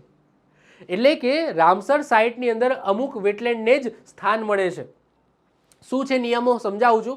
એ પહેલા વેટલેન્ડની અહીંયા જે વ્યાખ્યા લખેલી છે એ સમજો કે આર્દ્રભૂમિ એવી જમીન છે જ્યાં પાણી કાયમી અથવા તો ઋતુ આધારિત હોય, એટલે કે કામચલાઉ હોય, કુદરતી કે કૃત્રિમ હોય, પાણી સ્થિર હોય કે વહેતું હોય, મીઠું હોય કે ખારું હોય, જેની સરેરાશ ઊંડાઈ જો 6 મીટર કરતાં વધારે ન હોય તો એ શેની અંદર આવશે? આર્દ્રભૂમિની અંદર આવશે. આવી વ્યાખ્યા શેની અંદર લખેલી છે? આવી વ્યાખ્યા મેં નથી બનાવી, આવી વ્યાખ્યા આજે રામસર સંમેલન થયું ને 1971ની અંદર, આ રામસર સંમેલન થયું એની અંદર આ વ્યાખ્યા લખેલી છે. એના પહેલા પણ આર્દ્રભૂમિ હતી, પરંતુ એની વ્યાખ્યા થોડી અલગ હતી. પરંતુ રામસર સાઇટ માટેની આ વ્યાખ્યા છે કે આ વસ્તુ તો હોવી જોઈએ રામસર સાઇટ બનાવવા માટે. તો રામસર સાઇટની અંદર આર્દ્રભૂમિની આવી કંઈક વ્યાખ્યા લખેલી છે. ઓકે, આ જે રામસર સંમેલન છે એ સ્પેશિયલી આર્દ્રભૂમિ વેટલેન્ડ માટે થયું છે. તો ક્યારે થયું? તો અપનાવ્યું ક્યારે? 1971માં. અને ક્યારથી લાગુ થયું? 1975માં. સાહેબ રામસર ક્યાં આવેલું છે? ઈરાનની અંદર આવેલું છે, દરિયા કિનારે આવેલું છે સરસ મજાનું રામસર. તો ઈરાનના રામસરની અંદર આ થઈ એટલા માટે આને રામસર સંમેલન કહેવામાં આવે છે.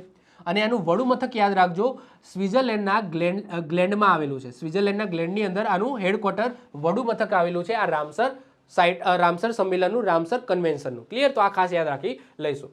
હવે તમે જોઈ શકો છો ક્યારે અપનાવવામાં આવી? 2 ફેબ્રુઆરી.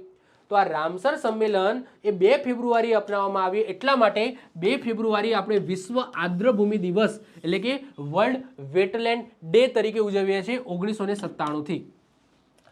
આર્દ્રભૂમિનું સંરક્ષણ માટેનું આ પ્રથમ આંતરરાષ્ટ્રીય કન્વેન્શન છે. ભારતે 1 ફેબ્રુઆરી 1982ના રોજ આ સંધિ એટલે કે આ વેટલેન્ડ કન્વેન્શન ઉપર હસ્તાક્ષર કર્યા.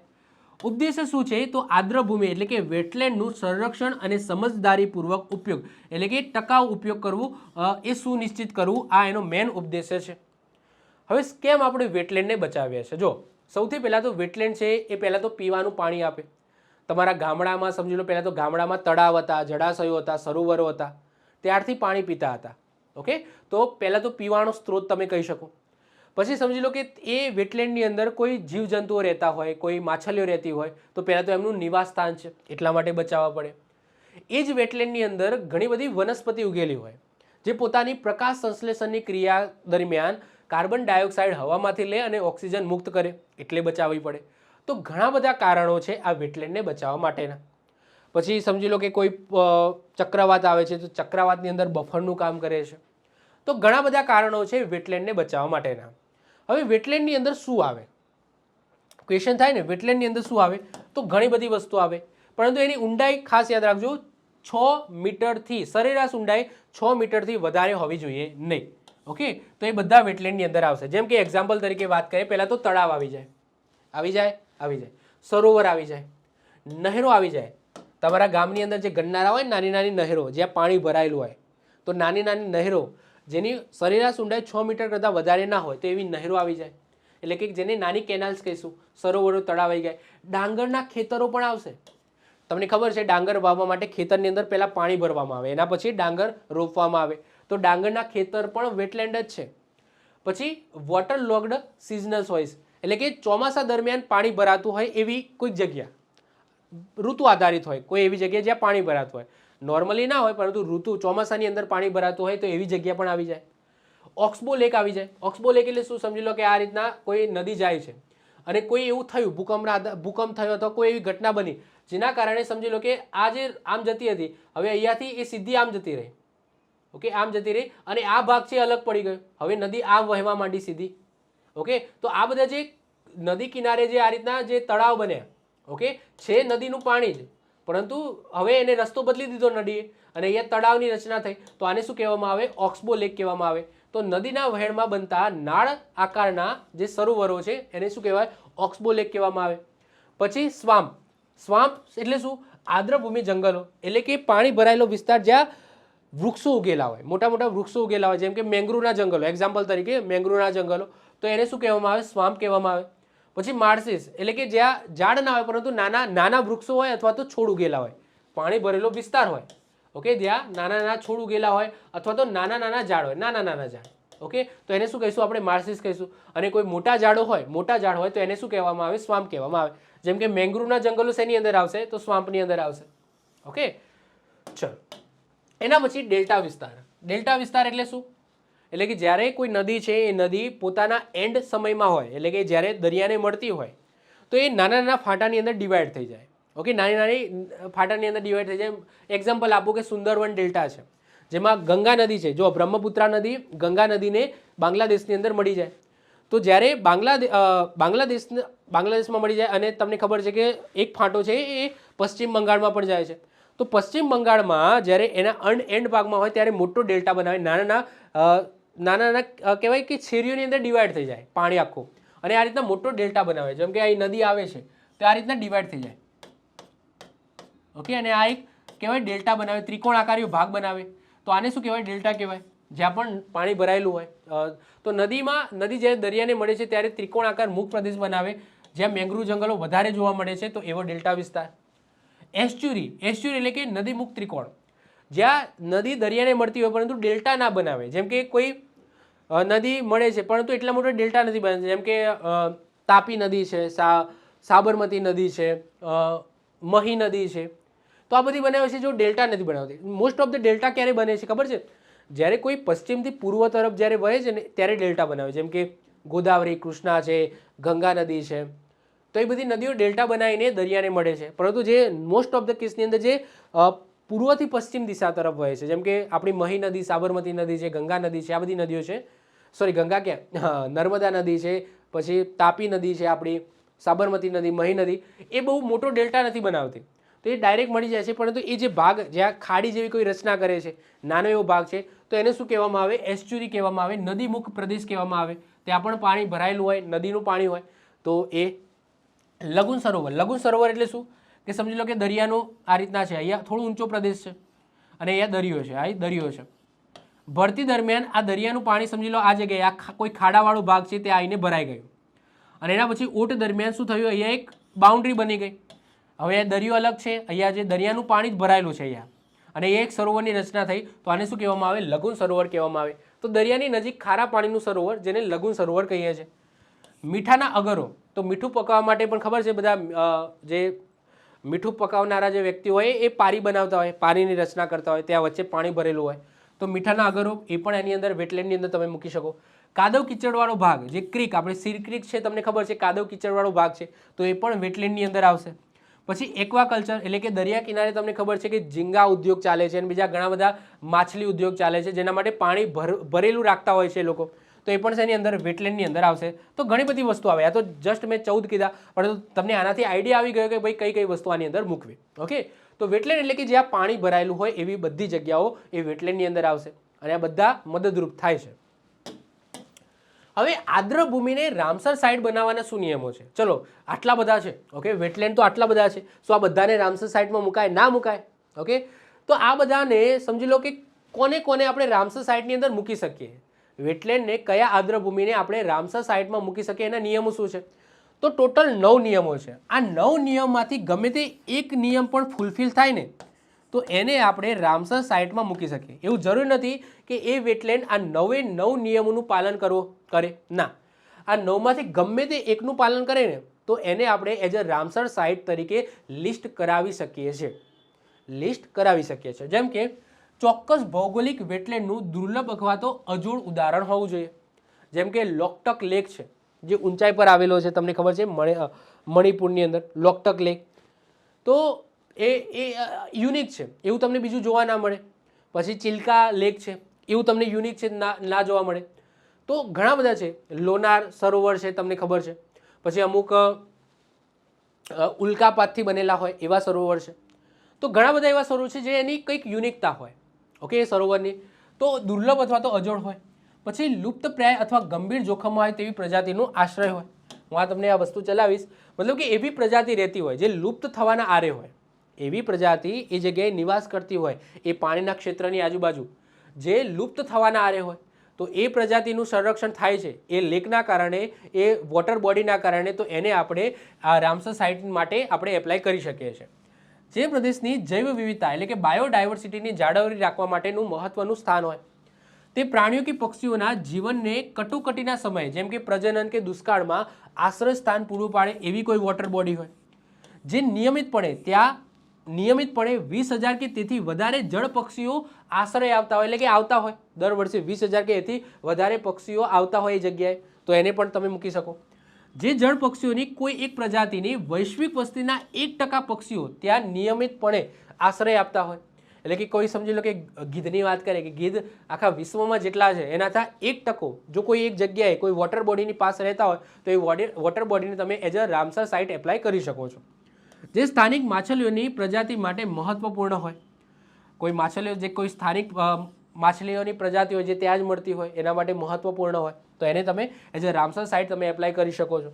તે માછલીઓ માટે ખોરાક, ઈંડા મૂકવા કે ઉછેર, નર્સરી માટેનું સ્થળ હોય તો એને પણ એ રીતના એપ્લાય કરી શકો છો. જે પક્ષીઓ સિવાયના અન્ય પ્રાણીઓ જેમ કે મગર છે, કાચબા છે, એના દુનિયાની ટોટલ વસ્તીના 1% એ ત્યાં જોવા મળતા હોય વોટર બોડીના પાસે, તો એને પણ તમે એઝ અ રામસર સાઇટ તમે એપ્લાય કરી શકો છો. એટલે કે આ 9 નિયમોમાંથી ગમે તે એક નિયમ એ વોટર બોડીમાં જો એપ્લાય થતો હોય તો તમે એઝ અ રામસર સાઇટ તરીકે તમે એપ્લાય કરી શકો છો. પછી એ થાય ના થાય 2 નંબરની વાત છે, પરંતુ એઝ અ રામસર સાઇટ તરીકે તમે એ દેશ છે એ એપ્લાય કરી શકે છે કે ભાઈ તમે આને રામસર સાઇટ તમે ઘોષિત કરો. હવે જો રામસર સાઇટ ઘોષિત થઈ જાય એટલે એવું નહીં કે ભાઈ રામસર સાઇટ ઘોષિત થઈ ગયું એટલે છોડી દો, ના. રામસર સાઇટ કોઈ ઘોષિત થાય છે, એક્ઝામ્પલ તરીકે વાત કરીએ ચિલ્કા સરોવર છે. ચિલ્કા સરોવરને રામસર સાઇટ ઘોષિત કરી દીધું ભારતનું, તો હવે એને મેન્ટેન કરવું પડશે. એવું નહીં કે ભાઈ તમે ચિલ્કા સરોવર રામસર સાઇટ ઘોષિત થઈ ગયું બસ છોડ દો, હવે ના, એને મેન્ટેન કરવું પડશે અને એનો રિપોર્ટ છે એ રામસર કન્વેન્શનની અંદર જે પણ ભરાય છે એની અંદર તમારે સબમિટ કરવો પડશે. એવું નહીં કે ખાલી ને ખાલી તમે રામસર સાઇટ બનાવી દીધું એટલે પછી એને છોડ દો, બીજા ઉપર ધ્યાન આપો, ના. જેટલા પણ રામસર સાઇટમાં એ આવે છે, આપણા ભારતના જેટલા પણ વેટલેન્ડ છે એ રામસર સાઇટની અંદર આવે છે, તો એને પછી મેન્ટેન કરવા પડશે સારી રીતના. મેન્ટેન કરીને એનો રિપોર્ટ, અવારનવાર રિપોર્ટ છે એ સબમિટ કરાવવો પડશે. ઓકે, તો આખી પ્રોસેસ હોય છે. તો ભારત પોતે એપ્લાય કરી શકે છે કોઈ એવી વોટર બોડી હોય ભારતની અંદર અને આપણને એવું લાગે કે આ નિયમોમાંથી, આ 9 નિયમોમાંથી ગમે તે એક ફૂલફિલ થાય છે તો ભારત છે એને રામસર સાઇટ બનાવવા માટે એપ્લાય કરી શકે છે. પછી એપ્લાય થાય ના થાય 2 નંબરની વાત છે, એપ્લાય થઈ શકે છે અને પછી as a Ramsar site A list થઈ જાય રામસર લિસ્ટની અંદર, તો પછી આપણે એને મેન્ટેન કરવું પડે, સમયાંતરે એને ચોખ્ખું રાખવું પડે, શિકારીઓથી દૂર રાખવું પડે, પ્રદૂષણથી દૂર રાખવું પડે, ઘણા બધા આપણે પેરામીટર્સ એ ધ્યાનમાં રાખવા પડે અને એને પછી સ્વચ્છતા ત્યાં રાખવી પડે અને રિપોર્ટ છે એ સબમિટ કરાવવા પડે છે. ટૂંકમાં વેટલેન્ડ છે, વેટલેન્ડને બચાવવા માટેના પ્રયાસો છે રામસર કન્વેન્શન. મુખ્ય હેતુ શું છે તો આર્દ્રભૂમિનું સંરક્ષણ થાય અને પુનઃસ્થાપન થાય, કુદરતી સંસાધનોનો સમજદારીપૂર્વક ઉપયોગ થાય, આંતરરાષ્ટ્રીય સહકારમાં વધારો થાય, પ્રાણી, પક્ષીઓ અને જૈવ વિવિધતાનું સંરક્ષણ થાય. તો આ મુખ્ય હેતુ છે રામસર કન્વેન્શનના. હવે આની અંદર એક રેકોર્ડ આવે છે જેને કહેવામાં આવે છે મોન્ટ્રેક્સ રેકોર્ડ. હવે આ મોન્ટ્રેક્સ રેકોર્ડ શું છે? હવે માની લો કે ભારતે ઘણા બધા રામસર સાઇટ છે એ આની અંદર લિસ્ટ કરાવી દીધા, પરંતુ એને મેન્ટેન કરવાનું ભૂલી ગયા, એટલે કે એને મેન્ટેન ના કરી. સમજી લો કે કોઈ પ્રદૂષણ છે, પ્રદૂષણ એની અંદર થાય છે, કચરો બધા નાખી જાય છે, પછી સમજી લો આજુબાજુના કોઈ નિવાસસ્થાનો છે ત્યાં પક્ષીઓનો શિકાર કરે છે, આવું બધું થાય છે. તો જો રામસર સાઇટની અંદર કોઈ વેટલેન્ડ છે તમારા દેશની તો એને તમારે મેન્ટેન કરવી પડશે અને જો મેન્ટેન ન કરી શક્યા તો આ લિસ્ટની અંદર એનું નામ આવી જશે મોન્ટ્રેક્સ રેકોર્ડ. આ મોન્ટ્રેક્સ રેકોર્ડમાંથી નામ આવી ગયું તો એના પછી તમારે એને સ્વસ્થ રાખવી પડશે. મતલબ કે સમજો કે જો પ્રદૂષિત થઈ તો આ રેકોર્ડની અંદર આવી જશે, તો આ રેકોર્ડમાં આવું એક ખરાબ વસ્તુ છે, ટૂંકમાં કહેવાય બ્લેકલિસ્ટ જેવું છે. તો શું છે મોન્ટ્રેક્સ રેકોર્ડ સમજો તો આ રામસર લિસ્ટનો જ એક ભાગ છે જેમાં આવતી રામસર સાઇટનો સમાવેશ થાય છે જ્યાં માનવીય પ્રવૃત્તિ અથવા પ્રદૂષણને કારણે ઇકોલોજીકલ ફેરફાર થાય છે એ જગ્યાના અથવા તો થવાની સંભાવના છે, તો એને આ મોન્ટ્રેક્સ રેકોર્ડની અંદર મૂકવામાં આવે છે. હવે તમારો ક્વેશ્ચન થાય કે ભારતના કોઈ એવા રામસર સાઇટ છે જેને આ લિસ્ટની અંદર મૂકવામાં આવેલા છે? તો યસ, અત્યારે હાલ જ્યારે હું વિડીયો બનાવું છું ત્યારે લોકટક તળાવ જે મણિપુરની અંદર આવેલું છે અને કેવલાદેવ રાષ્ટ્રીય ઉદ્યાન જે રાજસ્થાનમાં આવેલું છે, આ બંનેને અત્યારે આ લિસ્ટની અંદર મૂકવામાં આવેલું છે. તો અત્યારે હાલ ભારતની 2 સાઇટ રામસર સાઇટ આ લિસ્ટની અંદર છે. તો આ લોકટક તળાવ છે અને કેવલાદેવ રાષ્ટ્રીય ઉદ્યાન છે. તો ત્યાં સમજી લો કે પ્રદૂષણ થાય છે, આ બંને તળાવ મેન્ટેન નહીં થતા હોય ત્યારે જ આ લિસ્ટમાં ગયા હશે. સમજી લો કે જેમ કે ચિલ્કા સરોવર છે હમણાં સુધી હતું, આ ચિલ્કા સરોવર જે ઓડિશાનું હતું એ પણ આ લિસ્ટની અંદર હતું, જે કે અત્યારે નથી, અત્યારે બાદ કરવામાં આવ્યું છે. કેમ? કારણ કે ચિલ્કા સરોવરની આસપાસ જે જનજાતિ રહેતી હતી ત્યાં પક્ષીઓનો શિકાર કરતી હતી, એના કારણે આને આ મોન્ટ્રેક્સ રેકોર્ડની અંદર મૂકવામાં આવ્યું હતું. પછી સરકારે ત્યાંના લોકોને સમજાવ્યા, ઓકે, અને એના પછી શિકાર બંધ થયો, એના પછી ચિલ્કા સરોવરને આ લિસ્ટમાંથી દૂર કરવામાં આવ્યું. તો ચિલ્કા સરોવર પણ હતું અને લોકટક તળાવ અને કેવલાદેવ રાષ્ટ્રીય ઉદ્યાન અત્યારે પણ છે. અત્યારે હાલ પણ આ લિસ્ટની અંદર છે. ઓકે, તો આ એક લિસ્ટ છે જે રામસર સાઇટ અંતર્ગત રાખવામાં આવ્યું છે રેકોર્ડ, જેમાં તમે રામસર સાઇટ, તમારા દેશની રામસર સાઇટ છે, જો એને પ્રોપરલી મેન્ટેન ન કરો તો એને આ લિસ્ટની અંદર મૂકી દેવામાં આવે. ઓકે, અને પછી પ્રોપર તમે મેન્ટેન કરો પછી આ દૂર થાય ટૂંકમાં. હવે અમુક મહત્વપૂર્ણ ક્વેશ્ચનો જે રામસર સાઇટને લઈને પૂછાય, આદ્રભૂમિને લઈને પૂછાય. જેમ કે ભારતની પ્રથમ રામસર સાઇટ કઈ હતી? તો કેવલાદેવ રાજસ્થાન અને ચિલ્કા ઓડિશા. જ્યારે ભારત છે એ રામસર કન્વેન્શનની અંદર એગ્રીમેન્ટ ઉપર સહી કરે તો એ જ વર્ષે ઓકે આપણે ભારતે 2 એવા આદ્રભૂમિ છે એને એપ્લાય કર્યા હતા આપણે એઝ એ રામસર સાઇટ બનાવવા માટે, અને બંને એ એપ્લાય થઈ ગયા, બંને મતલબ કે રામસર સાઇટ બની ગયા. એક કેવલાદેવ રાજસ્થાન અને એક ચિલ્કા ઓડિશા. અને હમણાં તમને ખબર છે ચિલ્કા અને અત્યારે કેવલાદેવ રાજસ્થાન એ અત્યારે તમને જોવા કે આ લિસ્ટની અંદર છે. ઓકે, મોન્ટ્રેક્સ લિસ્ટની અંદર છે. અને આ ચિલ્કા સરોવર એ હતું એ બહાર નીકળ્યું વિચારું. તો આ ચિલ્કા સરોવર એટલે કે આપણી પહેલી બે સાઇડ છે મોન્ટ્રેક્સ રેકોર્ડ્સની અંદર ચડીને આવી. ઓકે, એક તો હજુ ચડેલી જ છે અને એક તો ચડીને આવી ચિલ્કા સરોવર. તો ચિલ્કા સરોવર ખારા પાણીનું સરોવર છે, બધાને ખબર જ છે, મેં જિયોગ્રાફી ભણાવેલી છે, તમે જોયું હશે ચિલ્કા સરોવર. અને કેવલાદેવ રાજસ્થાન, તો આ બંને ભારતની પહેલી રામસર સાઇટ છે, યાદ રાખીશું. ભારતની સૌથી મોટી રામસર સાઇટ કઈ છે? સુંદરવન વેટલેન્ડ, જે તમને વેસ્ટ બંગાળની અંદર જોવા મળશે, જ્યાં ગંગા નદી છે જ્યારે દરિયાને મળે છે તો ત્યાં મોટો ડેલ્ટા બનાવે છે, તો સુંદરવન ડેલ્ટા કહેવામાં આવે છે. તો સુંદરવન ડેલ્ટા એ ભારતની સૌથી મોટી રામસર સાઇટ છે. અને સૌથી નાની રામસર સાઇટની વાત કરું જ્યારે હું વિડીયો બનાવું છું ત્યારે એ છે રેણુકા વેટલેન્ડ, જે હિમાચલ પ્રદેશની અંદર આવેલી છે. ભારતની અંદર અત્યારે હાલની વાત કરીએ તો કેટલા રામસર સાઇટ છે? 98. 98 આ અપડેટ કરી દેજો. 98 રામસર સાઇટ છે. અને સૌથી વધારે રામસર સાઇટ ક્યાં છે? તમિલનાડુની અંદર છે. રિસેન્ટલી 2025-26ની અંદર જ 4 નવા રામસર સાઇટ એડ થયા ભારતના, જેમાંથી એક આપણા ગુજરાતનું પણ છે. તો ગુજરાતમાં પહેલા 4 હતા તો 5 થઈ ગયા. તો અત્યારે તાજેતરમાં એટલે કે 2025-26ની અંદર જ 4 રામસર સાઇટને એડ કરવામાં આવે છે ભારતના. યાદ રાખી લઈશું. એક તો સારી દંડ છે, આ સારી દંડ એ ગુજરાતનું છે. પટના પક્ષી અભયારણ્ય યુપીનું છે. પછી સિલિસેડ તળાવ એ રાજસ્થાનનું છે. અને કોપરા જળાશય જે છત્તીસગઢનું છે. આ ખાસ યાદ રાખી લેજો. તો આ 4 નવા એડ થયા, અને 4 નવા એડ થયાની સાથે ભારતના ટોટલ રામસર સાઇટ જ્યારે હું વિડીયો બનાવું છું ત્યારે કેટલા થઈ ગયા છે? 98 થઈ ગયા છે. તો ફેબ્રુઆરી મહિનો 2026ની અંદર વિડીયો બનાવું છું, જ્યારે હું વિડીયો બનાવું છું ત્યારે 98 છે. પછી આજથી સમજી લો વર્ષ પછી કે 1.5 વર્ષ પછી તમે વિડીયો જોતા હોય તો આને અપડેટ કરી લેજો, તમે એ વખતે જે પણ હોય જોઈ લેજો. પણ તો અત્યારે 98 રામસર સાઇટ છે. ઓકે, અને આ રિસેન્ટલી એડ થયા છે તો ખાસ યાદ રાખવાના છે. હવે વાત કરીએ ગુજરાતની વાત કરીએ તો ગુજરાતની અંદર અત્યારે હાલ ટોટલ રામસર સાઇટ કેટલા છે? તો 5 છે. કેટલા છે? 5 છે. અને એમાં રિસેન્ટલી એક થયું છે. પહેલું છે નળ સરોવર પક્ષી અભયારણ્ય, 2012ની અંદર એડ કરવામાં આવ્યું હતું. અમદાવાદ અને સુરેન્દ્રનગરની સરહદે આવેલું છે. ગુજરાતની સૌથી જૂની અને સૌથી મોટી રામસર સાઇટ એટલે કે નળ સરોવર પક્ષી અભયારણ્ય. એના પછી થોડ તળાવ પક્ષી અભયારણ્ય 2021ની અંદર મહેસાણામાં આવેલું છે. ફ્લેમિંગો એટલે કે સુરખાબ અને સારસ પક્ષીઓની મોટી સંખ્યા અહીંયા જોવા મળે છે. પછી વઢવાણા વેટલેન્ડ જે તમને ક્યાં જોવા મળશે? વડોદરાની અંદર જોવા મળશે. ડભોઈ તાલુકામાં આવેલું છે, જે સિંચાઈ માટેનું મોટું તળાવ હોવા છતાં પક્ષીઓનું પણ મહત્વ તમને અહીંયા જોવા મળે છે. પછી ખીજડીયા પક્ષી અભયારણ્ય 2022માં એડ થયું, જામનગરમાં આવેલું છે.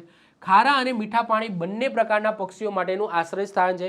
અને રિસેન્ટલી 2026માં એડ થયેલું છારી દંડ જે કચ્છમાં આવેલું છે, નવી ઉમેરાયેલું છે. કચ્છનું જે બંને વિસ્તાર છે ત્યાં આવેલું છે. અને રણનું મહત્વનું જલ પ્લાવિત એટલે કે જ્યાં પાણી ભરાયેલું છે એવું ક્ષેત્ર છે આ છારી દંડ. તો અત્યારે ગુજરાતમાં 5 રામસર સાઇટ છે જે તમારે યાદ રાખવાના છે. તો આ સાથે આપણા આંતરરાષ્ટ્રીય સંમેલનો એટલે કે ઇન્ટરનેશનલ કન્વેન્શનનો આ ટોપિક છે એ અહીંયા પૂર્ણ થાય છે. તો આઈ હોપ સો તમને લેક્ચર ગમ્યો હશે. લેક્ચર ગમ્યો તો લેક્ચરને લાઇક કરી દો, મિત્રો સાથે શેર કરી દો. આ ચેનલ ઉપર નવા હો તો ચેનલને સબસ્ક્રાઇબ કરીને બાજુમાં બેલ આઇકન છે એ દબાવી દો, જેથી કોઈ નવો વિડીયો અપલોડ કરું તેની નોટિફિકેશન તમને મળતી રહે અને તમારો કોઈ પણ વિડીયો મિસ ના થાય. તો મળીશું નેક્સ્ટ લેક્ચરમાં. બાય, ઓલ ધ બેસ્ટ, જય હિન્દ, જય ભારત.